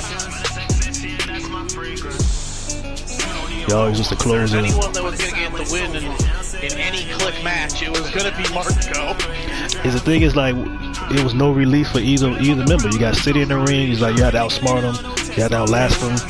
Because you just like, you can't, it's like, it was hard to pin him. Cause he could take a lot. Marco was hard to just outwit him because he was too quick. He was too sudden. So you gotta be in full control and he could just end the match. And then Biggie Walls is just a monster. So Biggie Walls is just Biggie Walls. yeah, you have all three of them together. It was like, it was hard to just deal with all three of them together. And the Destiny used to be with them, so it was all of them were a problem.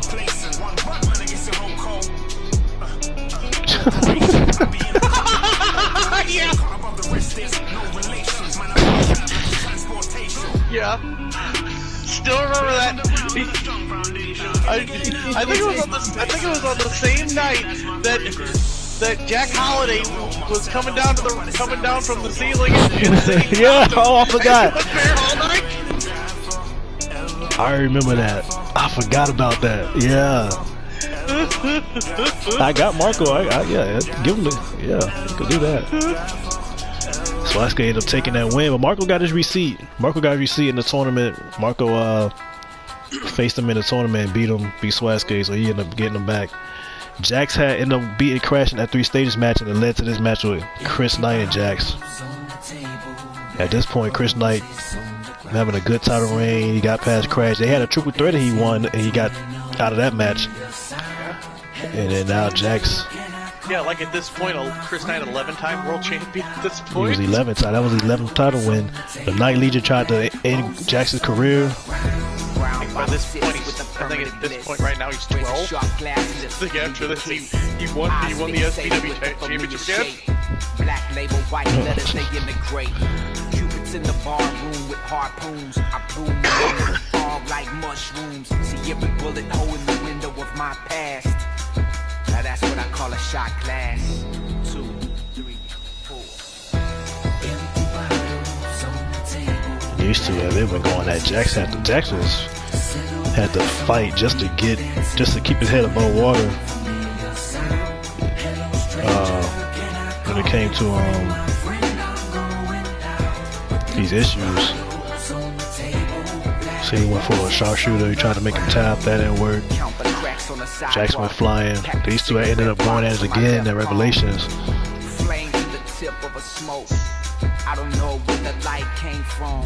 And the Rumble. They went at it in the Rumble. Jax was supposed to be in the chamber. Chris Knight attacked him. So it wasn't over right here. I'm a big fan. Shot glass. 2, 3, 4. And you can see the referee kept getting distracted. Slick Slim Johnson. See, he looked like he had the match won right there. You see? Still has this job. It's surprising. Oh yeah, he refereed all of Homecoming. Yeah, he refereed that whole show. You see him breathing on Chris Knight forehead. You submit.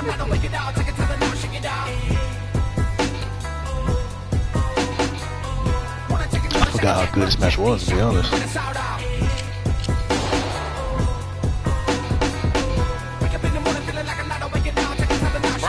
The surprising thing is, Chris has honestly still had this. Damn. Chris Knight has the same moveset he's had, just slightly modified over the years since SVR 2010.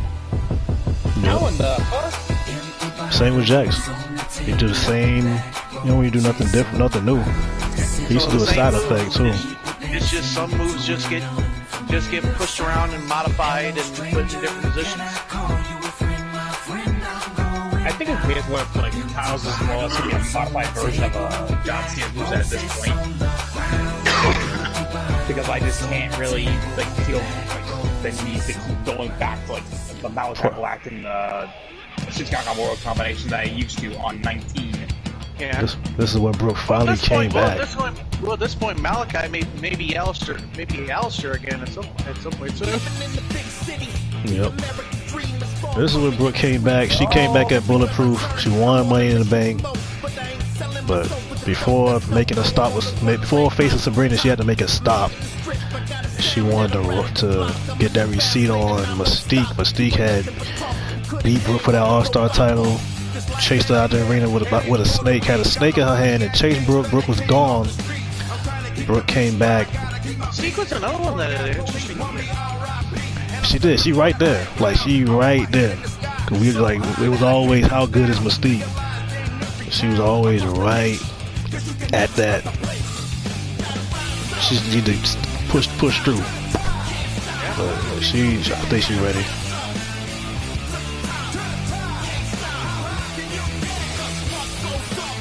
Mystique. Surprisingly, she's more ready than the actual Roberts was in this career. Yeah, she get a lot younger. Not on drugs. I mean, that we know of, but you know, look at Mystique's eyes, man. So I don't know. None that we know of. None that we know of at this point. Yeah, Mystique is just the thing is. At least she doesn't have stories of. At least she doesn't have stories of drinking her own piss. Bro.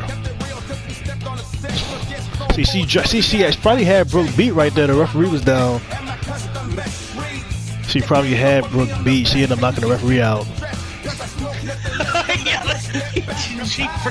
And then had Brooke pinned again. And you see Bradley dangerously up on the apron and went for that drop kick to the knee. Brooke sidestep. Bam! I think that was it. I think that was it. Nope. We have a Bobby Heenan referee. We have a Jerry Hart referee. The only one we need now is a Bobby Heenan one. I'm still just thinking of how to get one. How to make one. That was it. How to make one, and every time I think about it, I'm always like, I could Harvey Gibson's already the freaking asshole manager everybody hates. And this is what happened. So Madell went on a crazy streak, was supposed to main event, but was taken out by A-Post. And they challenged A-Post to a war at Revelations. A-Post said he was going to set Madell free. A-Post actually undefeated at this event. He beat OG Stranger last year. He beat Madell X this year. And A-Post also known for fighting Candyman that one time. No, he disrespect. He turned Candyman face in that feud.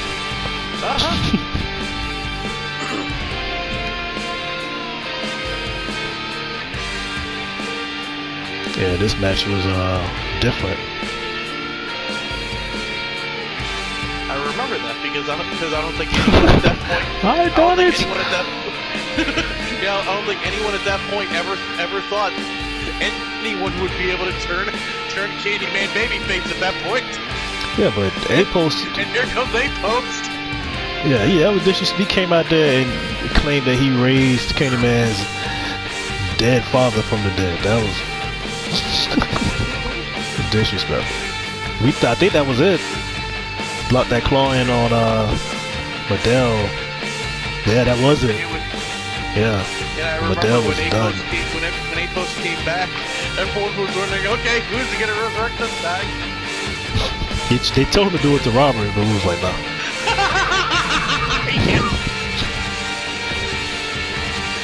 This man nightmare. Come out of him! Panic stricken, ain't no business, not a joke. Yeah, manners missing, travel different, no control. Yeah, time to listen. So this is when the clique all finally got back on the same page. Biggie Walls, Marco, Paloma, the City, all got back on the same page. Jax had just got cashed in on. Yeah, Jax got cashed in on the locker room. Yeah, the locker room, warming up for his match. I just can't explain it. My wife, she tells me that she's proud and thinks that I should hang them, but I just leave them on the ground. I remember that night because my line was, City lucky he's not dealing with young That means I obsessively obsess on things I think about. That means I might take a normal thought and think it's so profound. Ruminating. Alright, bro. Fill balloons are full of doubts. Do the same things. If I don't, I'm overwhelmed. Thoughts are pacing. They go round and round and round. It's so draining. Let's move on to something else. Fine. After this, we will actually show the match card for Thursday's show. These two got history though. These two got history before I was actually streaming live. These two go back years ago. I should let them go and watch them float away. But I'm scared if I do, they was actually fighting the modern BMH. Tell them how I feel, but they don't want to change. Tell them how I feel, but Jackson they had to remain deal the with a same. young Loosen up my grip, rookie they say City. that's not okay. Like in those days.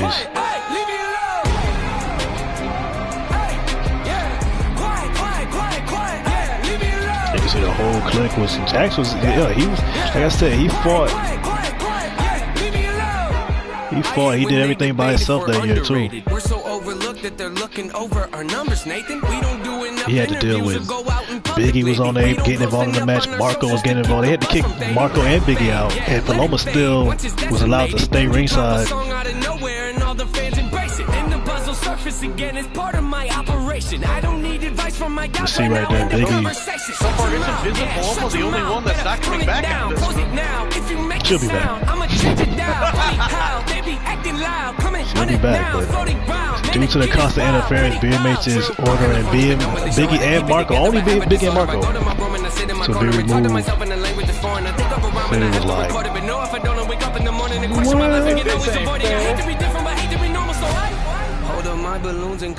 Jax almost, he almost took it. He almost surprised him right there. I should let him go and watch And right there, Paloma interfering. The cameraman was doing his job. City hit a modified RKO. Thought that was it. Jax still almost, yeah, he hit it. He did it high, and that was supposed to be it. This was supposed to be it. Jax had the title won, and that's when Paloma pulled the referee outside the ring. You know, Slick Slim enjoyed it, but he let it slide. He didn't want to kick her out. He left Paloma there. And again, he hit the Jax effect. Paloma again distracting.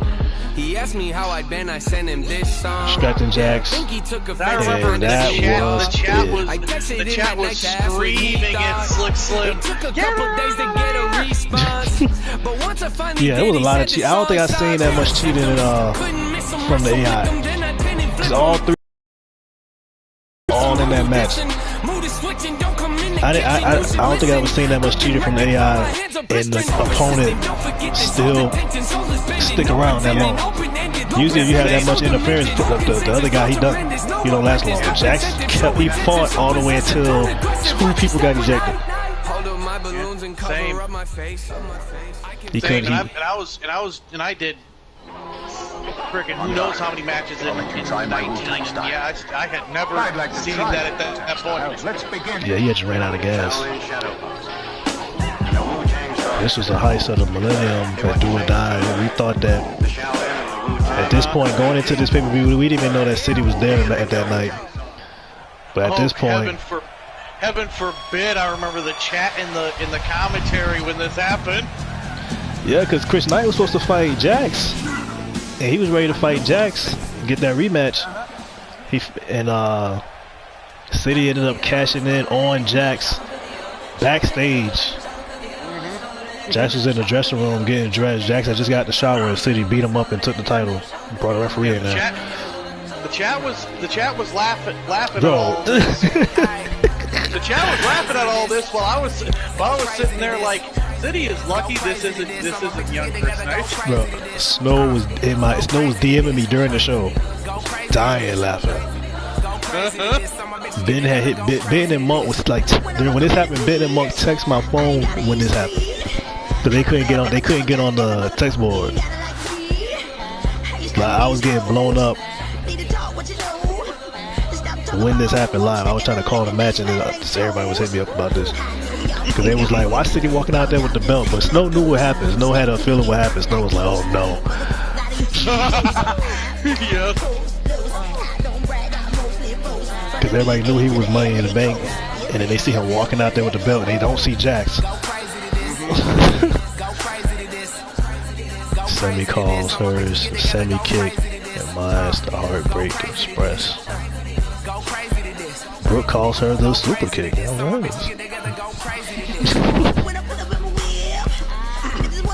Bam! That's what happened. Jax was on his way out there. He was going to catering. Yeah. See, he had the briefcase and attacked. Chris Knight was like, I gotta deal with CPW drama. I gotta deal with Starcade. And then Jax can't get out to the ring safely. Actually, at this point, I think Mike's season was over by this point. I think he was more mad that how stupid Jax could be. Like Jax couldn't even get to the ring. Knowing Chris, he probably had the same mindset as CM Punk. I'm working with children. He was mad because after this, he still went after Jax. Yeah. After this, he went after Jax in the Rumble, and then that until he beat him at Revelation. Like, I'm gonna just finish you. Because you now I see why Crash Pit got rid of you. Chris Knight was not gonna be about to be stuck with that Jax problem for the whole year. I think Jack's knee finally healed up. That's when City cashed in. Later that night, it was a winner-take-all match between Trix, Diana Faye, Kyrie Queen. Both world titles was on the line, and Paloma came in. She cashed in, and since both world titles were on the line in the triple threat, when Paloma cashed in, she ended up winning both world titles. This match I remember vividly. The audience. Yeah, Faye threw her whole body out there, banged her head against that floor, and Kyrie Queen, this is the second time she got cashed in on. She got cashed in on by Velvet early in the year, and then right here got cashed in on, and she wasn't even even a champ. Faye was the women's champion, and the Universal champ was Trix. And Kyrie Queen was there to win both. Paloma had got more heat than Velvet did for doing this. No, because some people still love Paloma. You know what I'm saying? No matter what Paloma did, they still loved her. But Velvet, they hated Velvet. During this match. Oh yeah, Destiny hated it. Because I remember everyone hated it. Afterwards, people were like, "Oh yeah, we're fine with it," but during it, everyone was like, "What the hell?" Producer Truck was like, "Yeah, we don't pull them away. Just play the music."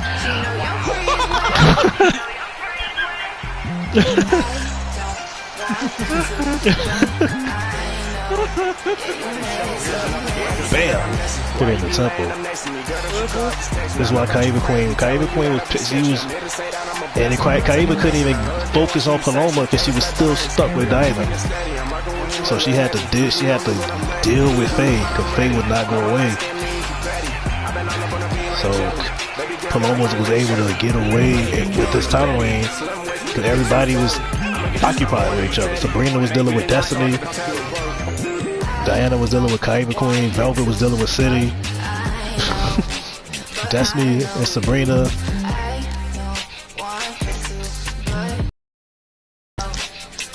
So Paloma got away with it because it was just so much drama on her. Everybody else hated each other. Paloma was able to get away with it until they started getting focused again.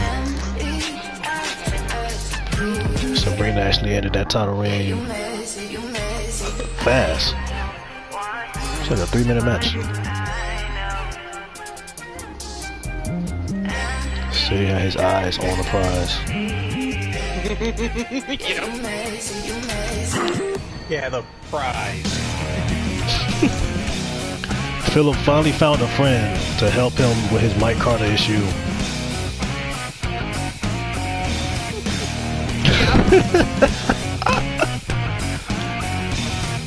I remember that.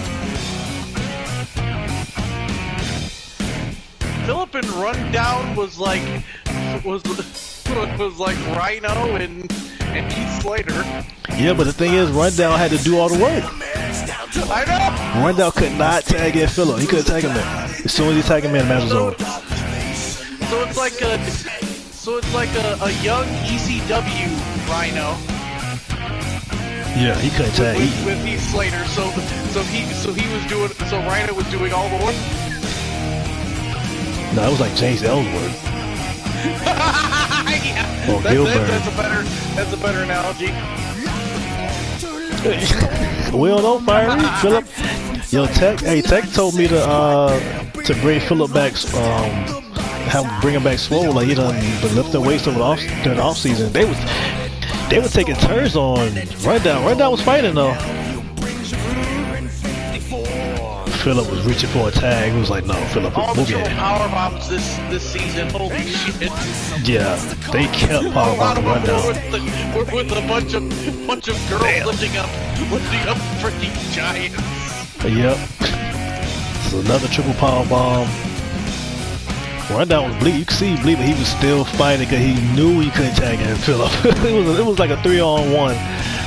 Yeah, absolutely not. He could not tag in Philip for anything. There's gonna be a bid. Well, we already got another result. Well, that match would be over. Yeah, there, see right there, he tagged in Philip. Philip came in, hit a drop kick. Mike Carter brushed it off. No!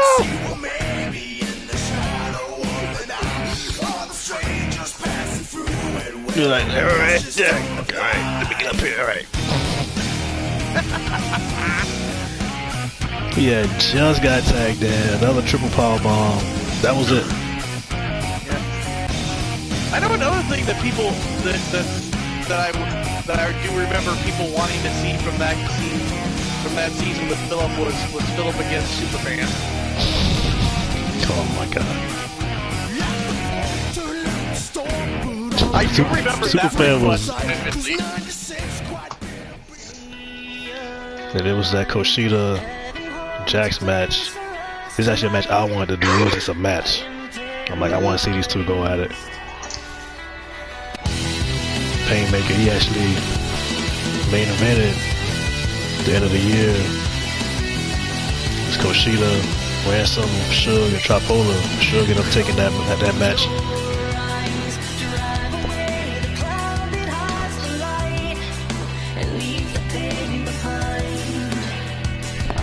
Yeah, they went triple power bomb crazy. They was just they couldn't. They were doing it the whole.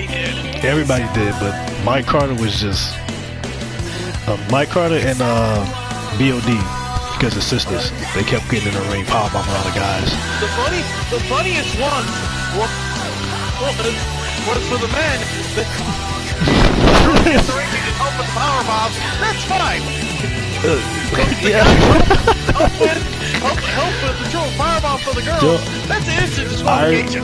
I remember when a rich guy got in the ring and helped triple powerbomb Aziza and got disqualified. But then the has a very interesting system when it comes to what disqualification. But then Daddy K could get in the ring and powerbomb her brother. And the referee's like, alright, that counts. That's good. That's a move. Damn. It's fine. It's just perfectly fine. So Sheila the Painmaker is going to return. I'm doing the G1 this year. These two definitely going to be in it. They're not back yet. Neither one of them back yet. But I'm not doing the G1 until they both come back. It's going to be stacked too because I got Mr. Showtime, Tripola, they all active right now. Ben and Marco going to be in it. The Brotherhood's back. They're gonna be in it. That's good. I'm glad to see. I'm glad to see them back. Yeah. Damn. Yeah, I thought that was it. He hit 2 super kicks. So she kept kicking out. And number 22, I just got done with the move with Carl Saturn's moveset. Is he new? Carl Saturn? Yeah. Oh, he's. Damn. He was new in. Damn. He was new in 2019. Oh. He was new in 2019. I brought him. I took an old character of mine that gimmick I knew would never work in a sense because it could definitely work this year. Gimmick was the ultimate pure wrestler, which was he never did strikes. He never did any right hands at all. So for 2K19, I was like, I can revamp this character. Maybe forearms, maybe. And I pretty much made him a grizzled guy. A grappler. You know, a grizzled wrestler wanting to still protect the business. Bam! And protect it from those that are. Lulu Marco was RKOing people for no reason. Well, of course. Marco had been gone for a little bit, and he came out. For a while there, people were thinking Marco was dead.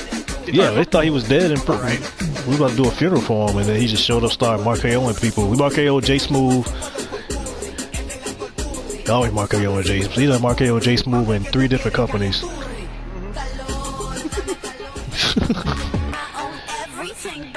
Oh yeah, I remember this. Destiny and Mercedes Hunter was bullying Maryland.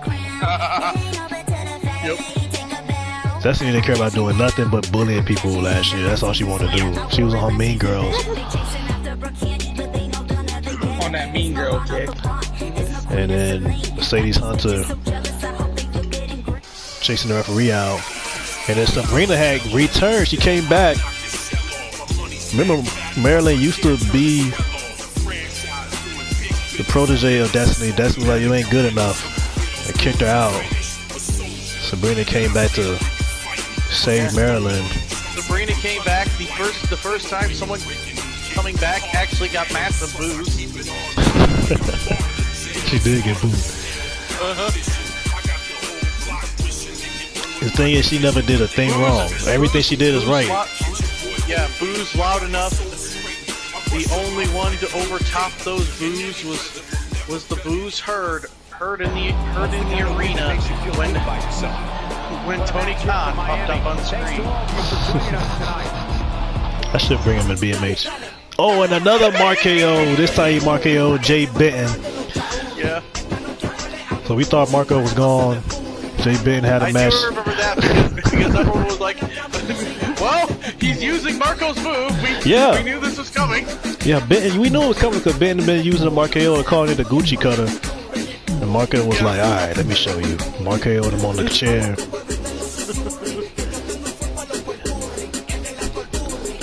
But she a Puerto Rican. Yeah, he left through the crowd again. At this time, City and Marco was... We knew something was about to happen because City started having issues, and then Marco came back, and then Biggie came back, and we was like, oh no. Nope. Yeah, everyone was starting to realize, yep, the band was back together. And this right here. So this was the whole entire situation between Kyber Queen and Diana Faye. Kyber Queen had to earn her stripes that year. She had to go through Brooke. She had to go through a new Velvet. And Velvet was unpredictable.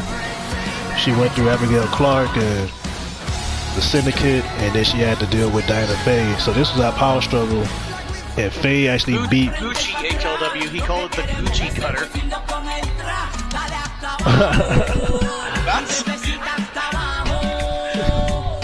I know something else was probably running through the mind, but it was Gucci. So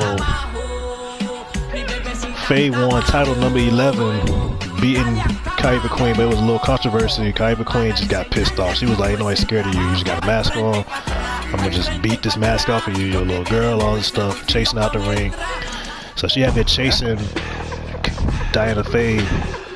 Diana Faye got a high threshold for pain, so it's like it didn't really matter what Kyber Queen did. Faye just kept coming. So Faye went into Game Change as the champion. And they rematched. They had a war, and then Trix came out. Because Trix was the woman's Universal Champ, and nobody had been featuring her on shows. So she was like, I'm the real world champ. These two still didn't pay Trix no attention, and they still was fighting each other. So this was the next night. These two had been going at it. They fought at home. They fought at Game Change. They fought at Power Struggle. They were brawling out all through the weeks, and they were brawling again. And then you could see all these referees came out and tried to break this thing up. So these two girls, and it was this feud was not supposed to happen. It just happened. It was actually organic. It just happened. Cause you just kind of, when they ran into each other, you play how KOTB Queen is and her temper and how Feuds is. Feuds started having a little god complex. So when they went into bulletproof, Feuds said, "I'm not the one you want, but I'm everything you need. You chase glory and legacy. I chase the things you cannot see. We have unfinished business, Queen. And the story will have a bloody end, 3 stages of hell, your glory versus my destruction, death to the Queen." So Feuds, that was a direct death threat to KOTB Queen, and Queen was like, "I'm gonna whoop." You know the rest. Queen kept it short. KOTB was not afraid of Dirty Diana. Even after everything Diana Faye had did to Sophia and did to everybody else she been in the feud with, like these things end win, lose, or draw, they end bad. People don't look at her size, they look at what she can do. And Candyman promised a surprise when it came to that Diana Faye match with KOTB Queen. He said, "The spawn of a new era is upon us, the spawn of the things you cannot see but you will, the spawn of the things you cannot hear but you will, a spawn of something that will be felt, and it will be felt at Bulletproof." Candyman didn't even have a match that night, so we knew it had something to do with Diana Faye. Oh, when we found out. And these two went in a brutal 3 stages of hell match. This was supposed to be the end of it, to be honest. It ended at Revelations, that Boneyard match. Yeah, sometimes feuds just naturally go on. It's just, yeah. And like then sometimes when you're like, "Oh, this feud's gonna be so great," and it doesn't work out at all. It don't. Like what I'll do, I got feuds lined up right now, but then I'll just let the show go. But I don't have no plans for some other stuff. I'll let the show go, and then I'll just kind of come up with it, and or see how people think, and then just run with it. Yeah, I certainly have ideas planned, and currently right now Carl Saturn's in a run with Danny Wells, and that's about to end in a different time. I think this probably was my favorite feud of the year, because it was different, but they was just fighting, but neither one of them was scared of each other. Like, it started over the title, they ran to each other because of the championship, and then they just started going. And they was even. Like, KOTB had all this momentum, Faye had just got all this momentum, she was done with Sophia, and then they just it lined up at the same time. Yeah, and those feuds are just so magical when you finally get them. See, since KOTB got the first fall, this was 3 stages match, so KOTB ended up winning the first fall. She was celebrating, lights went out, and then bam, she got hit with the ladder. The second match was a TLC match, and it actually was bad for KOTB because Faye could have broke KOTB, well, probably did break KOTB Queen's ribs. I remember Am was upset that night.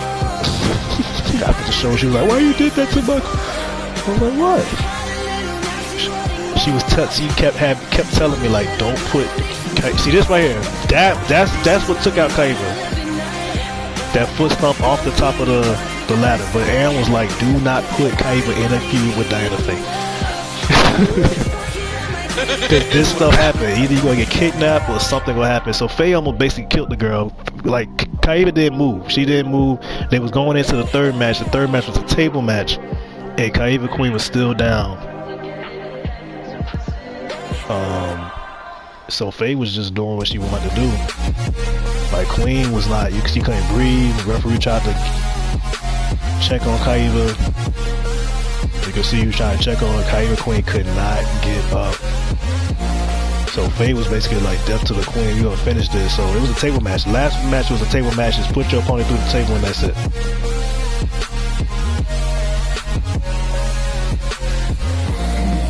With Diana, it was about control. The whole thing, just like with Candyman, it became about control. It was more than just the title. It was like, okay, you in my way, like you actually getting in my way. You know, so then Spawn came out, and we thought that this one was going to attack Diana. But this guy usually Diana always get abused and kidnapped and Diana always getting her ass dragged off.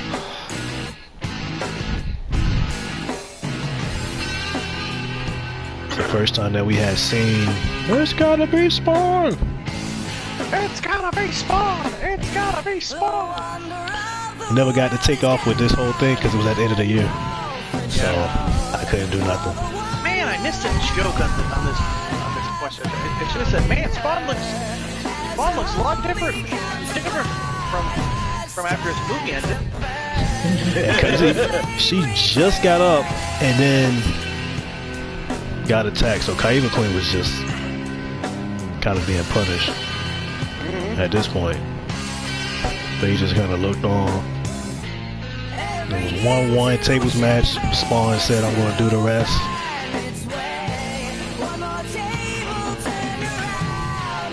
Had the hand around the neck.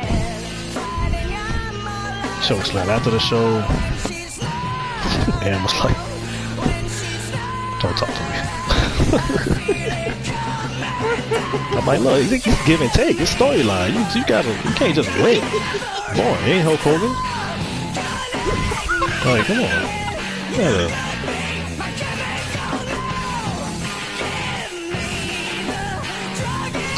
didn't know how many times that Hulk Hogan line has come into my mind for the past couple seasons for completely different reasons."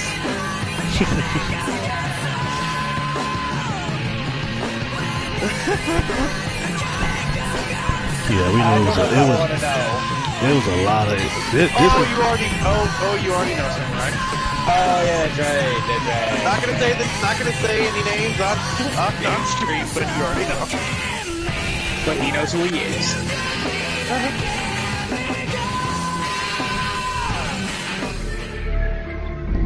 Yeah, that was an issue with BMH. After Marco had went on the Marko spree, Marko and J Ben and J Smooth, it led to this Hell in a Cell match. Marco and City dancing their way into this cell match, not taking it serious. You can see Biggie didn't come out there with them. He said, "Look, y'all go out there, dance, and then I'm going to hit my music because we gonna get this done." So J Smooth, I actually use this type of match as my war games. Yeah. J Smooth, he started getting locked in around this time. He started to hit a switch, like both of them, actually him, Jay and everybody in this match. Actually, all 6 of them was on fire at this time. They was just all 6 of them was just massive role. All of them. Like City started clicking again. Marco was insane. Dr. Death was undefeated. Biggie Walls was just going off. J and J was both came in with belts. And they went and got Biggie. They went and got Dr. Death to team up with him to counter that Biggie Walls problem. And it was a war. It was a Click versus JJ and Death. Dr. Death was just tossing people.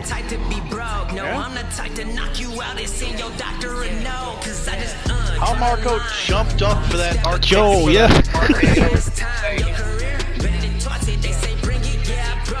Like jumping up to a skyscraper. The Biggie just threw Dr. Death through the cage face first.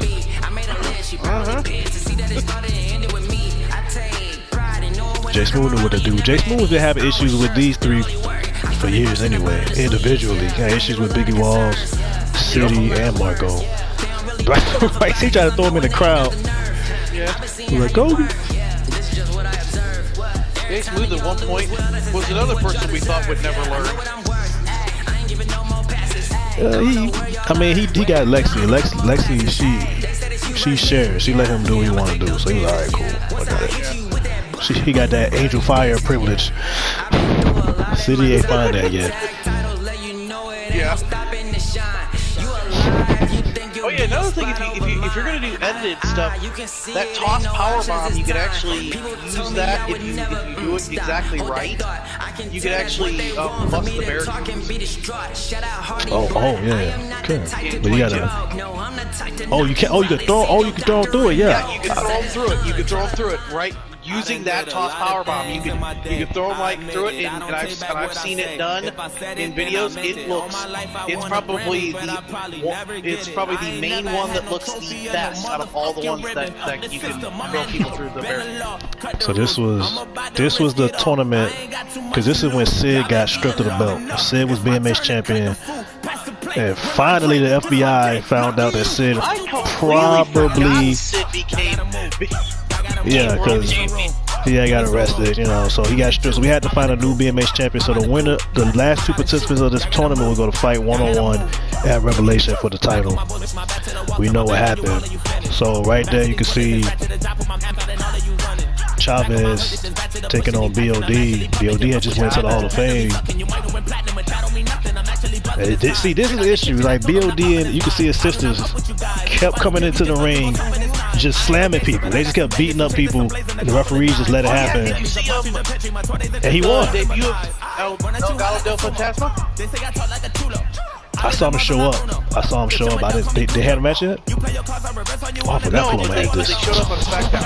Yeah, I saw it. And they better because they got Zelina with them, so it's better. I love Elektra, but like Zelina with him is way better. Yeah, Elektra is still down there in NXT. And this was a interesting match because it was Blair Young versus City, two of the biggest heels in BMH history. That outfit for Paloma, if that was made again, you probably would get banned. Probably. The only reason why City won is because of Paloma. Since Paloma was at, City was split open. Both of them was cheating, like, we don't know. Yeah, City ended up taking it, but I forget, I think the Blair Young with a dick punch. Was purely on I remember this. Daddy K and Bullet jumped Mike Carter's girlfriend. It's crazy because Daddy K, the baby sister of Mike Carter, Rainbow and Snow. So Rakim, I don't know why Daddy K even decided to be on the opposite side of her brother, but she got in the ring and even powerbombed Mike Carter. Bam! Daddy K had a very interesting year that year. See, just pull out the referee.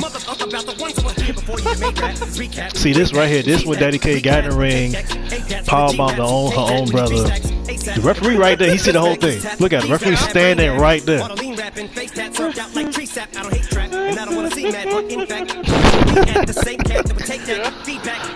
I see that. Mike Carter was like, yo, I'm doing it. I'm about to do it too. Oh, and now Rainbow want to show up. Rainbow, hit up Snow. I've been trying to get in contact with your brother. Hit him up for me. Mike Carter was like, I'm done with my sister and her boyfriend. And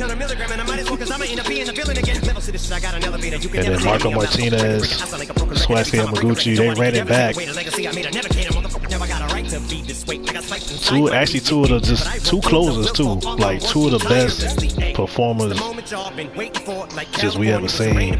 Be honest, two former world champs. Yeah, didn't they have a third match? No, they had two. They had the first one in it, but this was the first one was just a match. This was an exhibition match, but this actually was meant something.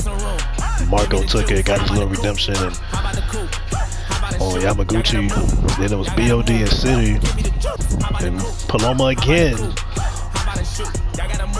on her vacation gear. BOD. Did he come out with his sisters? They should have powerbombed Paloma.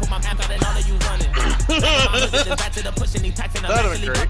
BOD over there doing push-ups.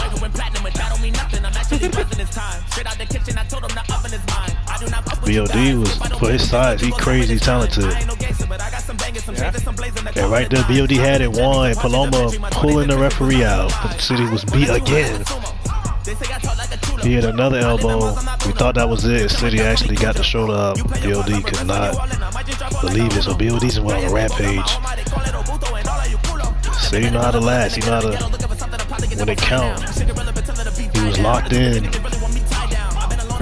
Had all the issues behind him. The clique had got back together. They beat BOD and went to the finals. And we thought he was going to either face Mike Carter or Marco. It was a good chance to go face Mike Carter. And they were going to write another chapter in that. I do remember we were all telling stories of everything City had done to Marco. Yeah, and Carter, the thing about Carter was like he was going to get redemption on the whole thing. If he would have just beat Marco right here and then beat City in the finals, it would have finally been over. Yeah, it would have been such an amazing story.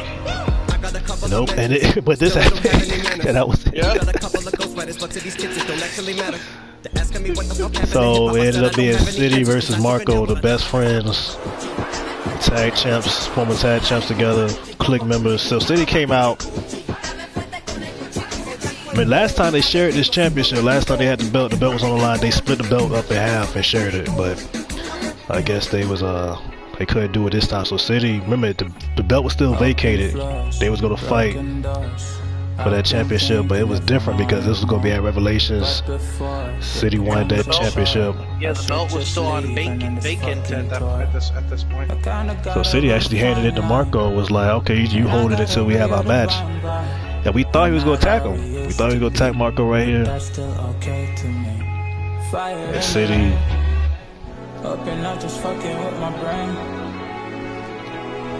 walked out the ring and that's when Mike Carter got back up. The syndicate came out and they was jumping Marco, and City would not get in the ring and help Marco. He just let Marco get jumped. So we see a lot of them guys around Revelation season, they start flipping a certain switch, and City was one of them.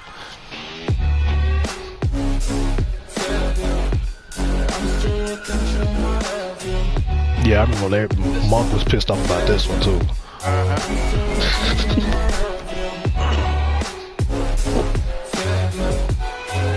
This led to a highly anticipated match. A lot of people was always wondering, what up, Ben? Yeah, it was actually. It was, bro. This led to. It's actually led to a huge match. The whole clique imploded. Paloma went on vacation, so she was gone. Yeah, this is the start of the implosion. Yeah, but he basically was like, I didn't even lay a hand on you, but we're gonna actually get back to that part. But the women's world title was on the line.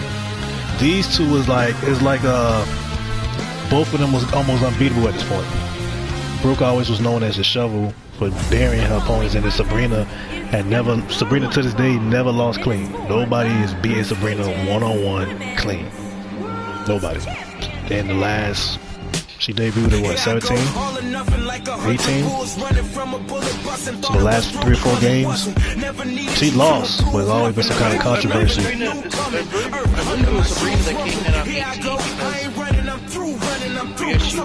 was one of your last new ones before the... Before you took your vacation. Waited for the right time to do this. Vacation, yeah. Before I went to Red Dead, and Red Dead was worse if I came back. So Sabrina came out, different gear, had got the belt back. She knew this was the biggest match of her career. Brooke decided not to cash in on Sabrina by surprise. She was like, I'm gonna cash in your face. Well, Brooke's competitive. Brooke was not gonna cash in behind your back. That's how her mind is. A lot of people, she got an attitude and maybe she get booed, but Brooke don't sneak you. Brooke's like, I want to beat you. Like I'm the best. I'm gonna bury you. I'm gonna humiliate you and let you know I'm the best. And she destroyed Sabrina. Sabrina had zero offense in this match until late in the match. But everything that Sabrina threw at Brooke was like a super performer in this match. And Sabrina just kept coming back. She just kept going. She stayed in like in range. Super kicks, So Sabrina was just in survival mode. She was just trying to do the local dope, but it's not gonna work with Brooke, and Brooke don't get tired.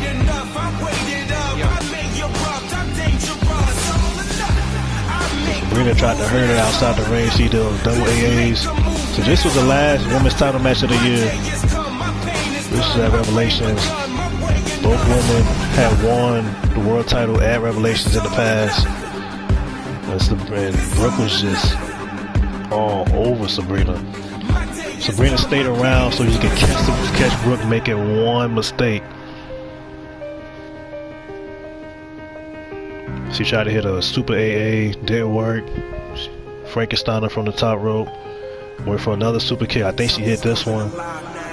She hit that one. And Sabrina kept kicking out. I remember. So now I remember. So she kept trying to hit these top rope super kicks on Sabrina. And she went for another one. That's when Sabrina caught her. What up, B?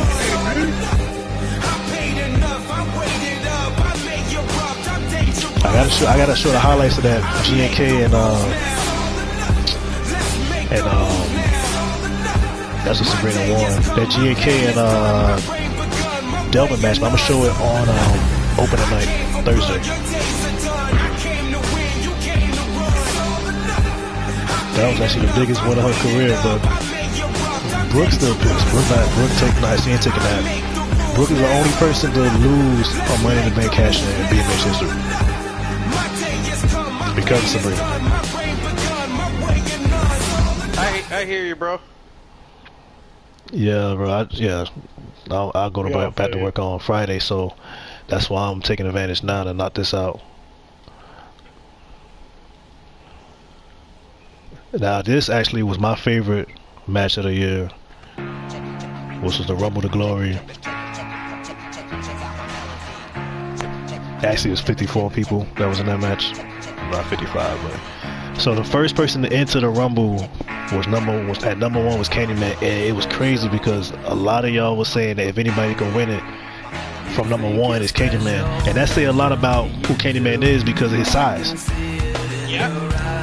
And then we saw this happen. We saw Prodigy come back, and Prodigy had not been seen for 5 years, and Candyman was like he saw a ghost, and Prodigy returned at number 2. The beginning of the Rumble was crazy. Remember, every 2 minutes somebody... People were silent when they were seeing that, and then when he showed up... Yeah, people didn't...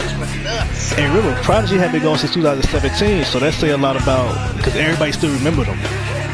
So when they saw everything flashing, everybody in the textbook was still going off because they still remember Prodigy, and he ain't been back since 2017. So that was the reputation that they both built, especially for people that say that Candyman was gonna win the whole thing, and he's just an average build person. They say a lot about who he is. So Prodigy eliminated Candyman. Candyman was eliminated at the first one eliminated. Remember, you got to go over the top rope to get eliminated, and people come in every 2 minutes. So the match is still going on. Prodigy went through the second rope, was not eliminated, but went right after Candyman. This is the beginning of the Rumble. So referees had to come out, security had to come out and take Prodigy and Candyman out of the arena. So this is how the Rumble started off. You never know, it might be the other way around this year. Number 3, Bowen came out. He was happy. Tony V came out with the baddest bunnies. Valentino. Rakim came out at number 6. He would come out at number 6 too. Block came out. Parker Jr. came out, so the ring started filling up, and then this happened. Drago returned to BMH. He was not supposed to be in this Rumble. He had just got hit by a car by Jay Smooth. We found out Jay Smooth did it. At the time, Drago did not know who ran him over, so he was just attacking everybody. You can see Drago came out, was not supposed to be in this match, and eliminated everybody. Started ruining the match. So he had everybody left, right, and center. Yeah, the Angry Samoan ruining just throwing everybody out of the ring. He didn't know who ran him over. Rich Guy tried to blame Tripola for it, tried to get Tripola to get taken out. Ended up being Jay Smooth. We still don't know Jay Benton approved of them running over Drago. Drago brought ladders in the ring. Punched the referee. That's when Rich Guy came out and was like, nah, we're not doing this. So Drago was escorted out of the ring. Phillip came out at number 9, and then Sabrina entered the Rumble. She entered the men's Rumble. She was not, I don't know how, but Sabrina probably would have won the whole thing if she could have made it to the ring. But Brooke, the bitter Brooke, decided to attack Sabrina. So Sabrina never made it into the Rumble. Mike Carter was about to kill. I remember people were laughing when she got attacked. And then Rakim, Daddy K's boyfriend, came out again and attacked Mike Carter. And then Rich Guy entered the Rumble himself at number 12 and beat up Phillip. He beat up his own drama. This is the person that he been. And then Cash came back. Richie Cash finally came back into the Rumble, tried to make it up to his dad, tried to get a, shake his dad's hand, like, I forgive you, Pops. A kick to the dick kick and eliminated Rich Guy from the Rumble. And then from the HOH, Titan, Jay Benton into the ring. Santos Chavez at number 16. The race started put up again. Delvin McLeod. Nobody even recognized Titan at this point. I seen him though. He looked decent. And then BOD, he entered the Rumble. I mean, when he entered the Rumble, something else. No one running the game if they don't even know it. Like I'm undercover and no one blow it. They come and they know it, they don't even know it. So close, so cold, you would think it was someone. I'm under the weather, but wind isn't blowing. I got an umbrella for difficult moments. Toretto entered. Marco came in at number 20. Markeo BOD. Yamaguchi entered. I should let them go Swag and watch them Skate. float away. But I'm scared if I do, then I'll be more afraid. Tell them how I feel, but they don't want to change. Yeah, the GAK came out. Marco had eliminated BOD. GAK eliminated Delvin. That led to the to that title match, and BOD was, so then it became BOD and GAK was the last two in the ring for a while. And GAK was the last man standing for a while, and then Biggie Walls came out. GAK 180 pounds. And Biggie Walls just bloop. And number 24 was Pun. Pun came out. We was trying to figure out who gonna throw them over the top rope. And then Tinky came out. Number 25. Pun eliminated Biggie Walls, and then Tinky. They did. They broke it. Pun and Tinky broke it. We had to go to intermission. I remember that. I said the Rumble match will continue. Then Danny Boy Smith came out. Slick Johnson walking out to the ring.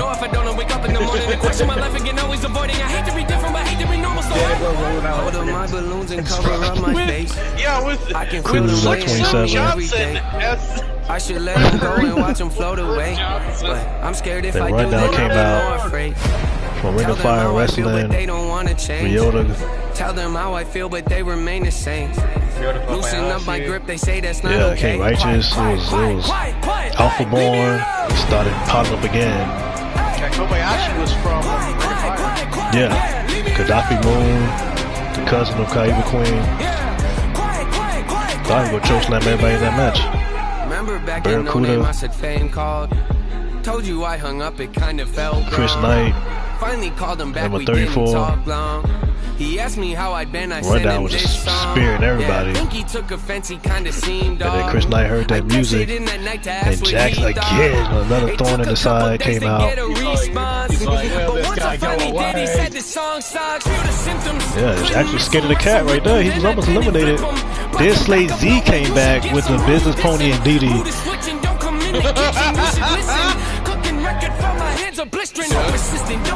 Zakari Slayer, Slade Z came back.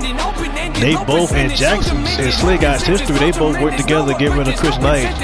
Otaku came back, Jay Smooth came out. so happy to see DD. Jax got eliminated.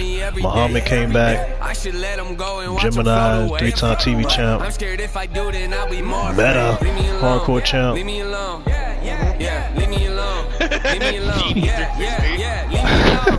Bobby Blade came out.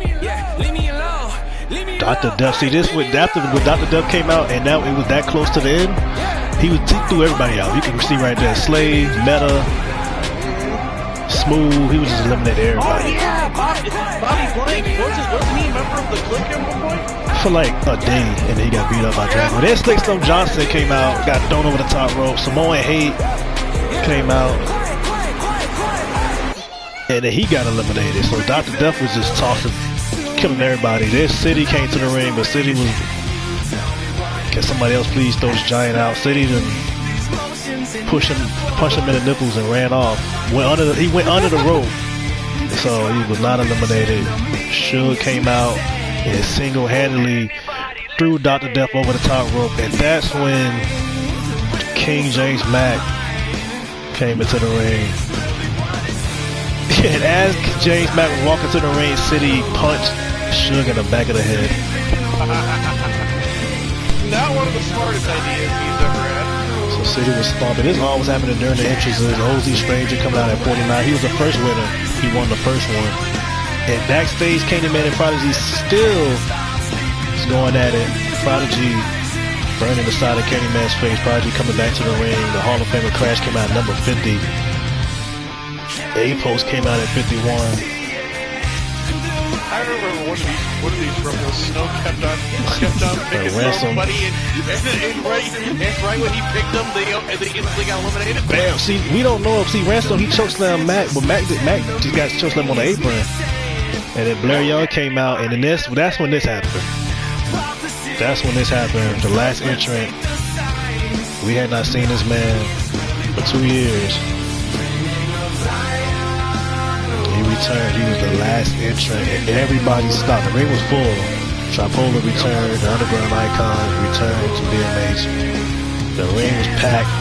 Everybody stopped fighting. You can see Crash, Hall of Famers, World Champs. They all stopped fighting. City was crying again.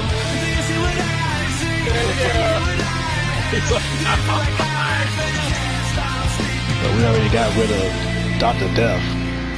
They might tell me Tripola was back up. We thought the only surprise was going to be Prodigy. Prodigy got a little history with him. Out of this whole thing, there were probably more world champions in here than all the world combined. Yeah. Ransom was a world champ. Ransom walked in this match as a world champ. Yeah. We don't know why he was in the Rumble. Basically, if he would have won, he would have fought the other champ. So Tripola walked down there. He knew he was walking into it. He know a lot of them individually. He had a lot of history with them guys. There's some new faces. Steve somehow got his hand on the microphone. They didn't turn it on. I'm like, go on, get back in the ring and fight. You know, Larry Young went out to Polo. I remember everybody in the chat was going nuts. Yeah. Commentary was going nuts. He went out to Stranger. Him and Stranger wrong. So they had 5 matches and Tripola won all 5. Crashing. Polo. It's a debatable situation with them. A-Post and Polo got a long history from back in the day also. So he just threw out everybody's. Tripola already had eliminated 4 people at this point. Back to back to back to back. And then Ransom, who was like basically the closest thing to Tripola that we had seen in terms of mindset, intensity. These two were going back and forth. But they were just letting them fight. Everybody else backed away. It was like, we're not going to run up on them. We're just going to let these guys fight. We're going to get eliminated by Polo or Ransom. Ransom already chokeslammed somebody out of this match. And then he caught Ransom slipping and clotheslined Ransom over the top rope. And eliminated Ransom. So then that's when everybody just started teaming up and jumping them. And to see City and Prodigy team up with Suge to stomp out.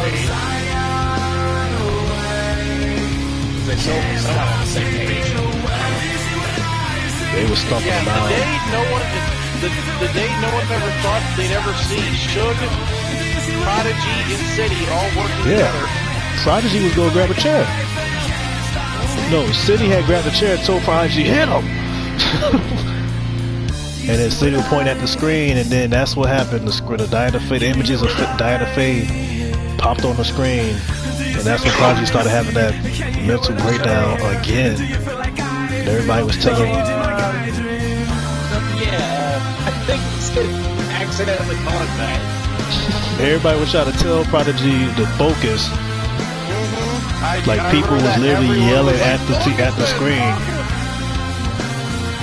And when he opened his eyes, City was right there and eliminated Prodigy. Prodigy got eliminated from that Rumble. In the final 3, Suge, City, Tripola. City was dancing a little too much, and Suge eliminated City from the Rumble. He had fought the entire thing. He got that, you know, trying to eliminate everybody. Yeah, Suge turned and Tripola, he let Suge turn around. He didn't speak him, he didn't hit him from behind, he let him turn around. Came down to these two, Past versus Future. And these two was going back and forth. Suge obviously got the size. Tripola might just be better. Suge was hitting him heavy. And that was it. He let Suge eliminate himself with his own momentum. Tripola ended up winning the whole thing. But Suge walked into this match and missed the Money in the Bank, by the way.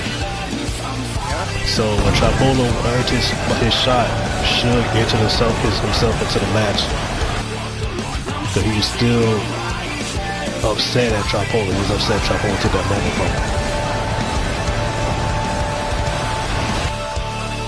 I think he's still upset, to be honest. He the champ. Tripola, he can't wrestle. He still got this thing like Tripola's still around. But I gotta get rid of him. Those two big bulls going at it. Oh man. So Tripola ended up making his return. And he won that Rumble to Glory, and he was going to main event his third Revelation. Main event the first one with Candyman, the second one with Kushida, and his third one it was Suge, Ransom, and Kushida. Make it out the hood, they say you Hollywood. And then this whole thing, City and Marco, you see the history between these two.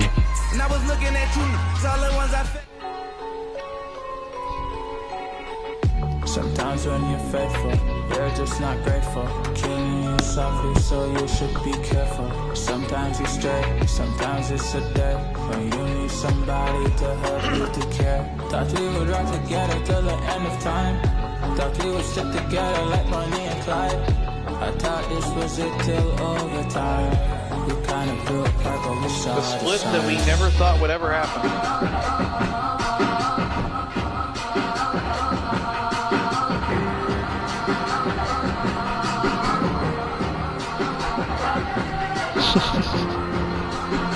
Yeah, this is the match. So this is what it led up to. Marco versus City at Revelations. I actually forgot to put Destiny's Hall of Fame screw up. We'll show that on Thursday.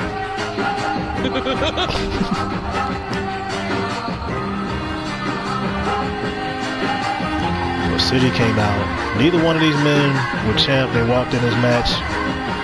Title was on the line. This was the finals of the tournament. The Clique had imploded. Biggie Walls was out for blood on both of them. We don't even know why, but he wanted to kill both of them. Paloma was nowhere to be found. Destiny Hall of Fame had got ruined by both City and Marco.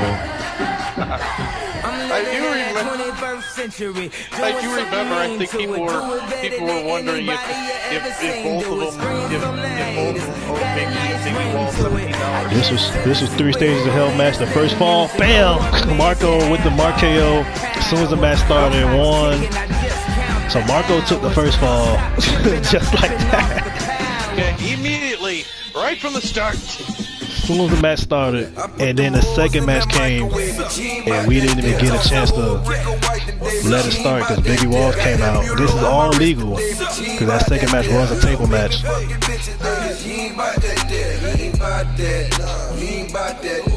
Marco was getting ready to try to put City through a table, and you can see Marco and City. Nobody know Biggie was better than them, so they already knew what was happening. Yeah, I know people were wondering whose side Biggie Walls was on. Yeah, he was on nobody's side.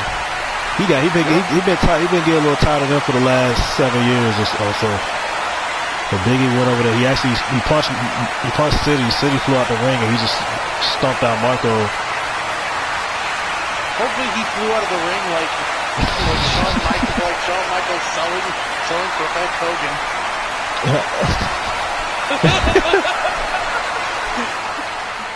Like spinning in the air and falling to the floor. All of a sudden, City had energy. City was setting the tables up while Marco was getting stomped out. It was the second fall. It was a table match, and City had superplexed them outside the ring through the tables. These two brothers, basically, different blood, but City ended up taking that second fall. It was a tables match. The third fall was just a straight up fight, straight up street fight. Final pin to a finish, and that's when these two went at it.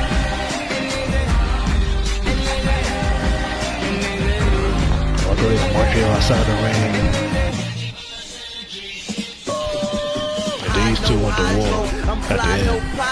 I'm gone, no goodbye. On fire, no hydrant. I'm fresh, no trident. Cool as an after dinner mint. Strong, no Altoid. It's not over. I'm just gonna say that right now.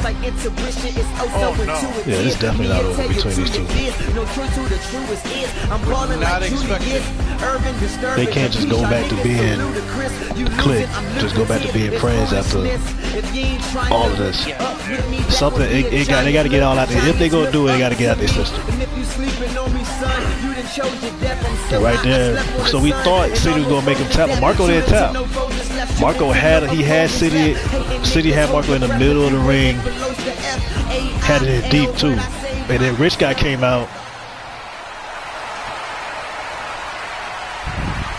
And depending with these two, it may never be over. Cause it was always in the back of their mind about who was better. It was always there. It was always there. Who was better? So you can see Rich Guy looked at the referee, told the referee to ring the bells. Marco did not tap out. Rich Guy still called for the bell, and City ended up winning. It was a revelation screw job. And the crowd was booing City out of the arena. Rich Guy had the money flowing from the ring, from the sky.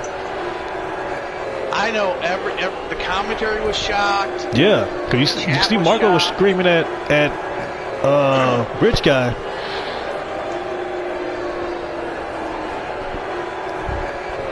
You know, Rich. I mean, he had a lot of issues with the whole clique. Just they used to be a issue for him. He had issues with City since the UWN days. Issue with Marco since like 2016. The handshake that no one thought they'd ever see. Rich Guy, I'm gonna take care of your little velvet problem. Don't worry about it. I'm gonna fire him. Get out of here.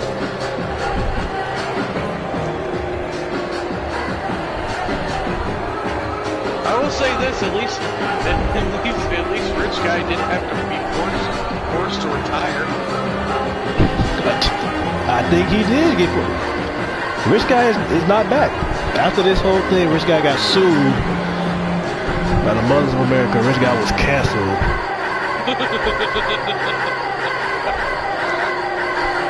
The match was supposed to be over. It was supposed to be for the title, and that was it. After we got a champion, it wasn't supposed to be personal. We see all them Puerto Rican flags, all those Marco flags out in the crowd. So the crowd was definitely in Marco's corner.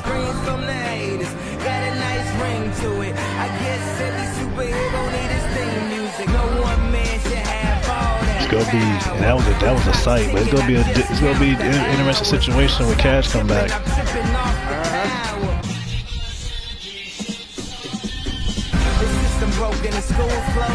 And Marco.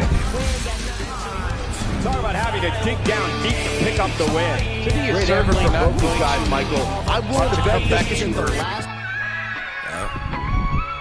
So Trapola, this was after the Rumble. And Suge, like I said, Suge was still upset at Trapola. Like, you ain't supposed to be here. Like, this not your time. It's not your era. Well, like, you ain't gonna go away, so I gotta get rid of you. He just walked up to Trapola and punched him in the mouth. I know everyone wanted to see these two one-on-one. Yeah, there was a fatal four-way basically because Suge and Trapola fighting, but Kushida and Ransom supposed to be in that match. And speaking of Ransom, the champ, Ransom came out there and took out Suge and Trapola. So it was just a whole fight. Referee couldn't get no control. Kushida ended up coming out later. And this led to their fatal four-way match.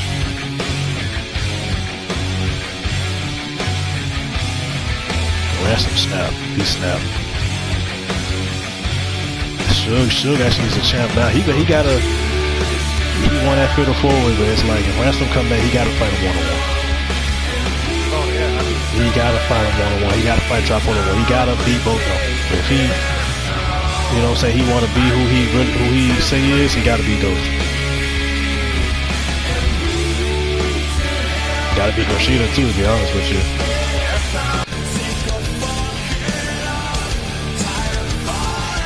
He feel like he got a lot to prove. Like Ransom already kind of proved it. Kushida proved it. Trapola proved it. Suge is proving it, but still with some doubts.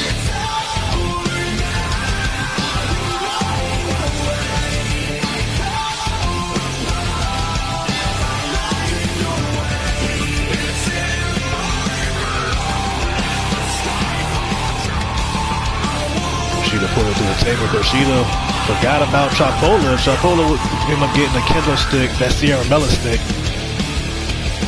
bashing him across the back of his neck. Yeah, it was a tough year for security, man. Security was just, they couldn't do nothing the whole year. Trapola over there beating up Kushida, not paying attention. I think the entire season we can say what security. Yeah.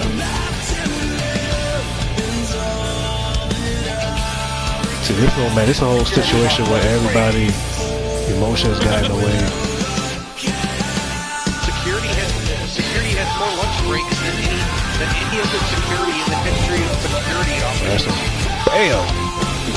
Ransom was the last man standing, the champ. It's almost like you had 4 unbeatable guys in one match. Yep, one has to lose. That's a tough one. Because all 4 of them are on like God mode at that point. And then this match, which is one of the last ones we're going to show on this show. This match was probably, yeah, I think it was probably the most personal storyline. It was to me, this is the greatest story I ever told. Greatest story I've put together, like for me, because it went on 7. This went on 7 years. It ended, well, we think it ended, but it ended at Revelation. I almost didn't want to end it, but I couldn't. You don't want to overdo it. You don't want to keep going when it's done. You don't want to Ric Flair that thing. You don't want to Hulk Hogan it.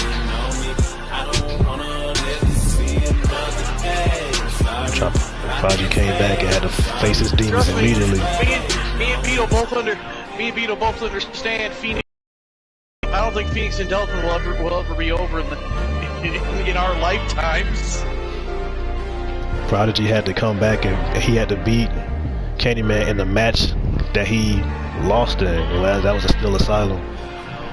Thing is, Candyman had been in a death match with Prodigy, 2 Still Asylum matches with him, a Still Asylum match with X, and one with Monroe, with Kane Monroe, Left Eye.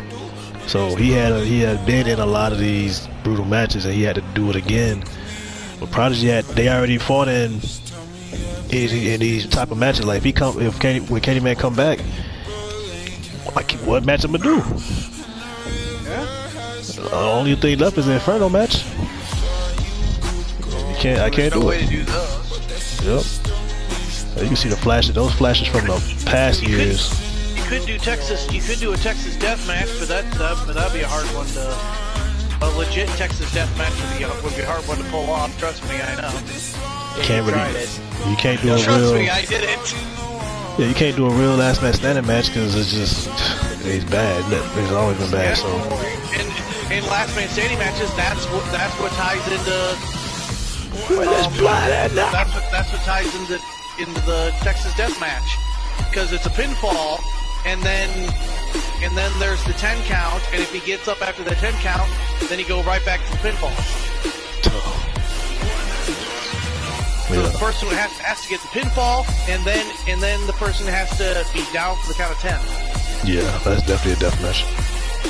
That's legit Texas death match. I mean, I quit match. I could do I quit match, but like, how am I do I quit match? I did that one.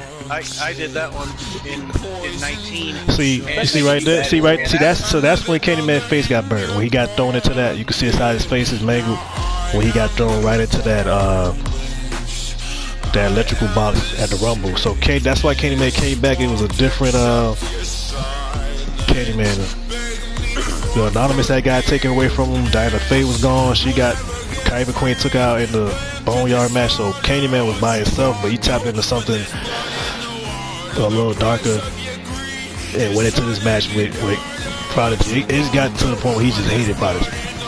I don't even know why he hated Prodigy. He targeted Prodigy in the first place years back, but kidnapped Prodigy, kidnapped his wife.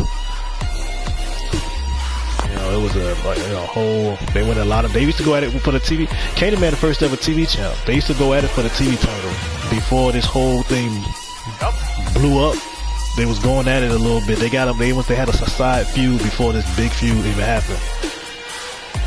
Candyman broke his hand, broke Prodigy's hand. So it was a lot of issues these two had. So Candyman looked like he had Prodigy beat again. Prodigy was losing a lot of blood in that match, and then Candyman just walked back into the ring, kind of waited for him, just left him down there.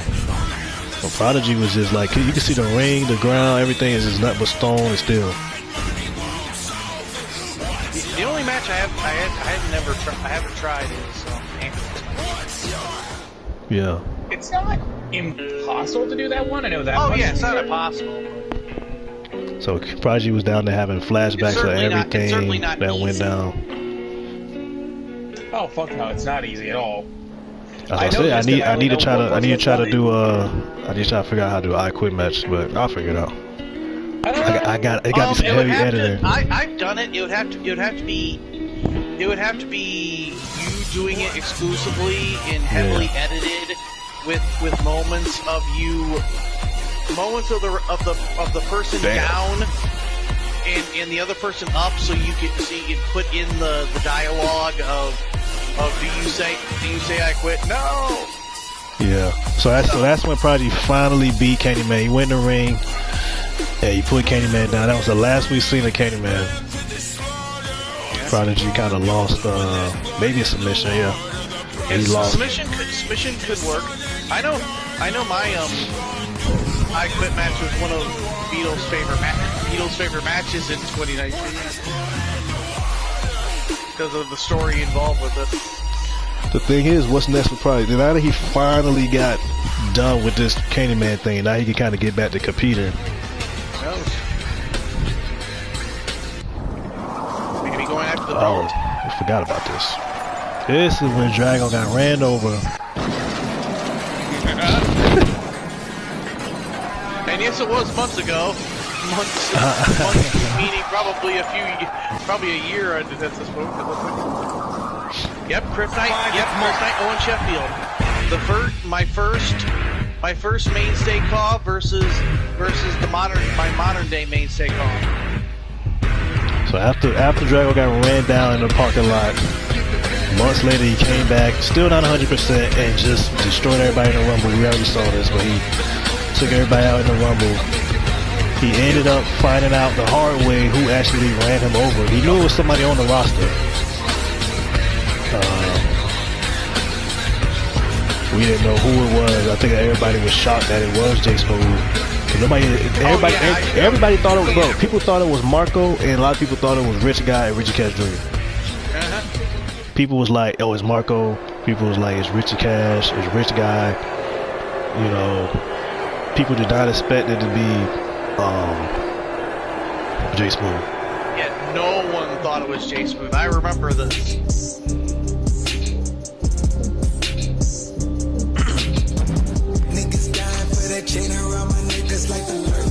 So Smooth ended up running over, because the thing about Smooth, like, he had been knocking out the park like on fire, and it was like he had got tired of just the disrespect, and he seen Drago come in, and Drago was getting main events. He came in, he won a title in his debut match, and J Smooth had been grinding since 2014, whether it be entertaining, competing, tag team division, whatever it was. He been in the ring with all of them. Been in the ring with T.O., Blair Young, City, you know, Polar Prodigy, Mac, Cash, you know what I'm saying, Jax, you know, he been in there with all of them. And the only one J Smooth was never in the ring with, I believe, was Chris Knight. Yeah, Chris Knight. He been in the ring with the majority of a lot of these names. Was he ever in the ring with Delvin? No, been in the ring with Delvin, Marco. Yeah, that's another one. He was never in the ring with Monkstar. You know, so he was like, I done did all this, been in the ring with, dance with everybody. You know, so he was like, forget it. Even though when this happened, everyone was just like, okay, when's J Smooth's funeral? Yeah, but the thing, Drago kept winning that match. He wasn't. I mean, obviously he wasn't 100%. Oh yeah. Man, J Smooth. He wasn't 100% at all, but still, everyone knows the reputations of a Samoan. And then we had this. All right, so Lexi on his right, you know, and she brought J Smooth a friend, and this girl was all in this match. Yeah. We don't even know who she is. J Smooth. It's always gonna be Lexi, and J Smooth gonna bring like a random with him. You know what I'm saying? J Smooth was okay. Let's Angel Fire this thing. Okay, that's how we gonna do it. Drago was going. What up, Feet? Yeah, what's up, Feet? Hey, Feet. A lot of Angel Fire jokes here tonight. So you see, Drago, he had J Smooth where he wanted him, and Lexi got up on the rope, and he did that was that superplex outside the ring, and whoever this chick was all over Drago. It was a bloody match though. This was a bloody match. Drago was the first one to get split open. It was a different kind of vibe with J Smooth. He wasn't trying to promote his album. He promoted the album, you know, this year. This year he go back to the debut album, but he started getting kicked in the face. He was like, not the hairline. He started kicking out. And that's when he got split open. That's when this actually was I forgot how bloody this fight was.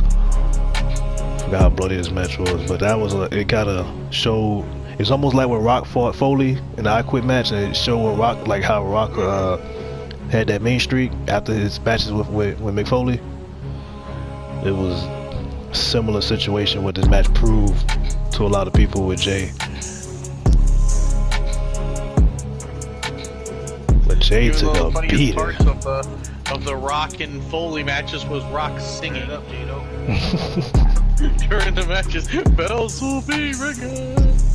So she got it in the way again. Smooth he in the way he was at, and again that fist drop, the Jerry the King Lawler style fist. J Smooth like he was out. She got up on the apron again. Smooth was bleeding a lot. Drago had blood all down to his mouth, coming from his. Looked like that cut was above the hairline. So it was just a fight at Revelations. The worst thing you can do is touch that hairline. I think that was it. Smooth ended up beating Drago, but that ain't over. We already know this ain't over. Drago 100% coming into this year. So, and Benton. I mean, I don't know. Drago got to come with some backup because Jay Smooth got Benton and Antonio Armstrong. The whole house of Gucci is gonna be there. Lexi there. Paris. I don't know. I don't know if Drago want to do it. I think this is the last video of the show. This was Icon, Legend versus Icon. Somebody that Crash looked up to. Mr. Showtime was going to the Hall of Fame. Crash said that he's the biggest icon ever, BMH, and he wanted to have this match. He said he just had to know. So it was Icon versus Legend, Hall of Famer Crash versus Hall of Famer Mr. Showtime. This actually closed out the entire year. This was a match that closed out the whole year. Was no titles was on the line, nothing. It was just a return to Mr. Showtime. Can he do it one more time? Actually, he is back 22. He gonna fight somebody that he knows for a long time. That's Jerome from the Brotherhood. This time he had walked down the ramp. A lot of people know, like, Breaking Kayfabe or whatever. A lot of people know Mr. Showtime used to be my dad's call. So this call, my dad used to make them. I was always careful with bringing them back because, you know, during that time we was dealing with some drama. People was disrespecting our creations. I'm not bringing a call that my dad used to make, you know what I'm saying? And then people disrespect it. So, but now everything's cool. We kind of fought to get everything kind of peaceful over the years, our group. And I was like, okay, I'm gonna bring them back and, you know, I'm gonna do his thing. Showtime got history with a lot of calls on the roster. Crash, Jax, Jerome, City, Bruiser, Prodigy. Oh, he is not a stranger to the game.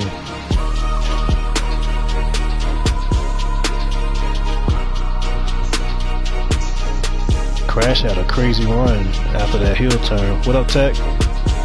Crazy run. It didn't even lead to a title, but it led to some like legendary matches. What up, Tech? You here at the end of the show? Hey, Feet, bro, I got Wendy versus Sabrina on Thursday, man, for you. Wendy Monroe versus Sabrina. DG gonna be special guest referee. Bam! Turn them inside out. Damn it. Damn it.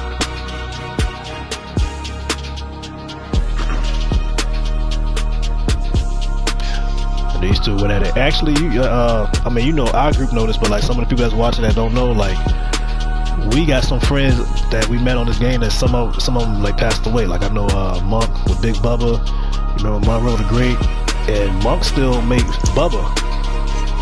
You know what I'm saying? And some people, they got a little inspiration from, like, my welterweight belt is from like Monroe the Great's world title belt. So those some people that we knew on PSN. They actually passed away in like real life. So sometimes we do our shows and we pay little tributes to them, like in the show, stuff like that. For the people that don't know, so it's all love. It's cool.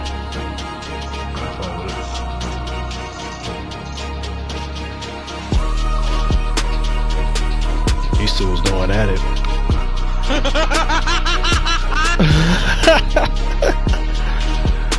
That match, you know, bro. I'm telling you right now, don't sleep on that match. I recorded it. They probably stole the show. Surprisingly, I was shocked by the match. Y'all gonna see. I'm not exaggerating. I'm not Tony Khan.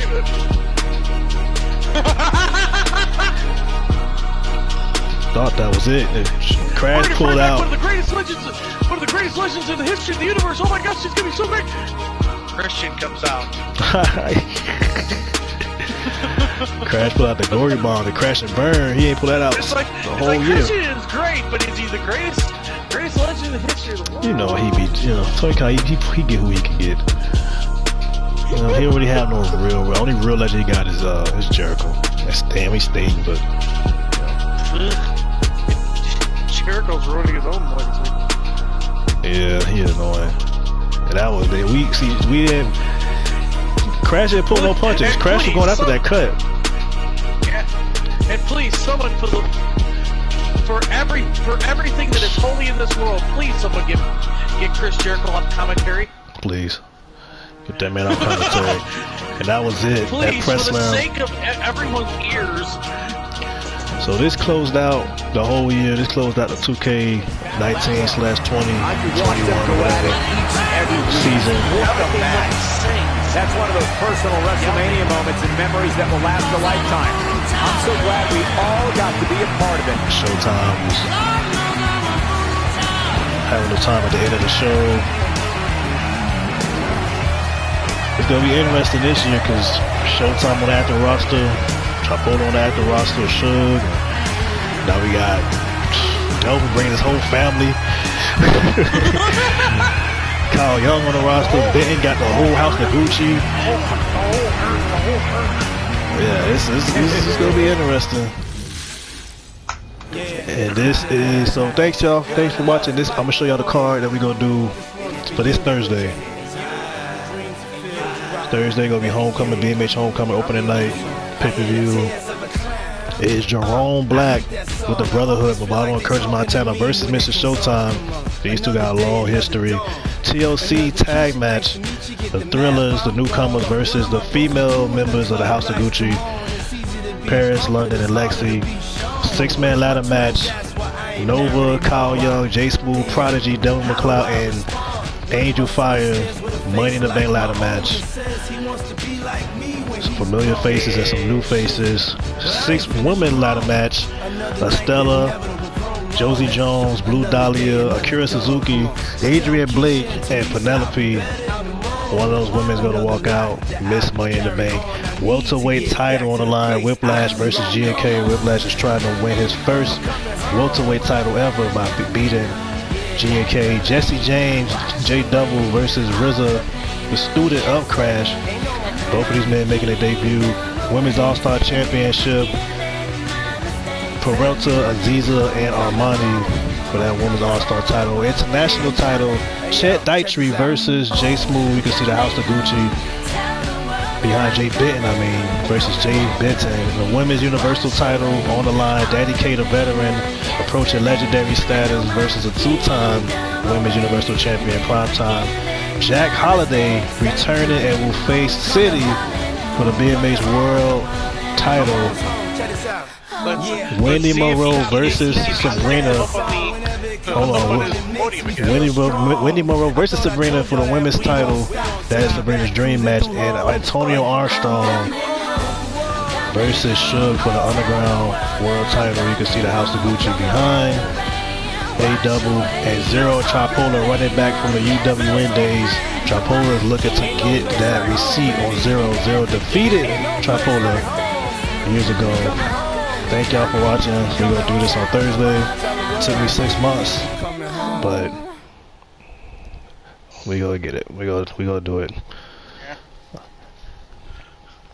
So it may take everybody else longer to get to do anything. Yeah, man, it's taking us a long time to get these calls done. And it's not our fault.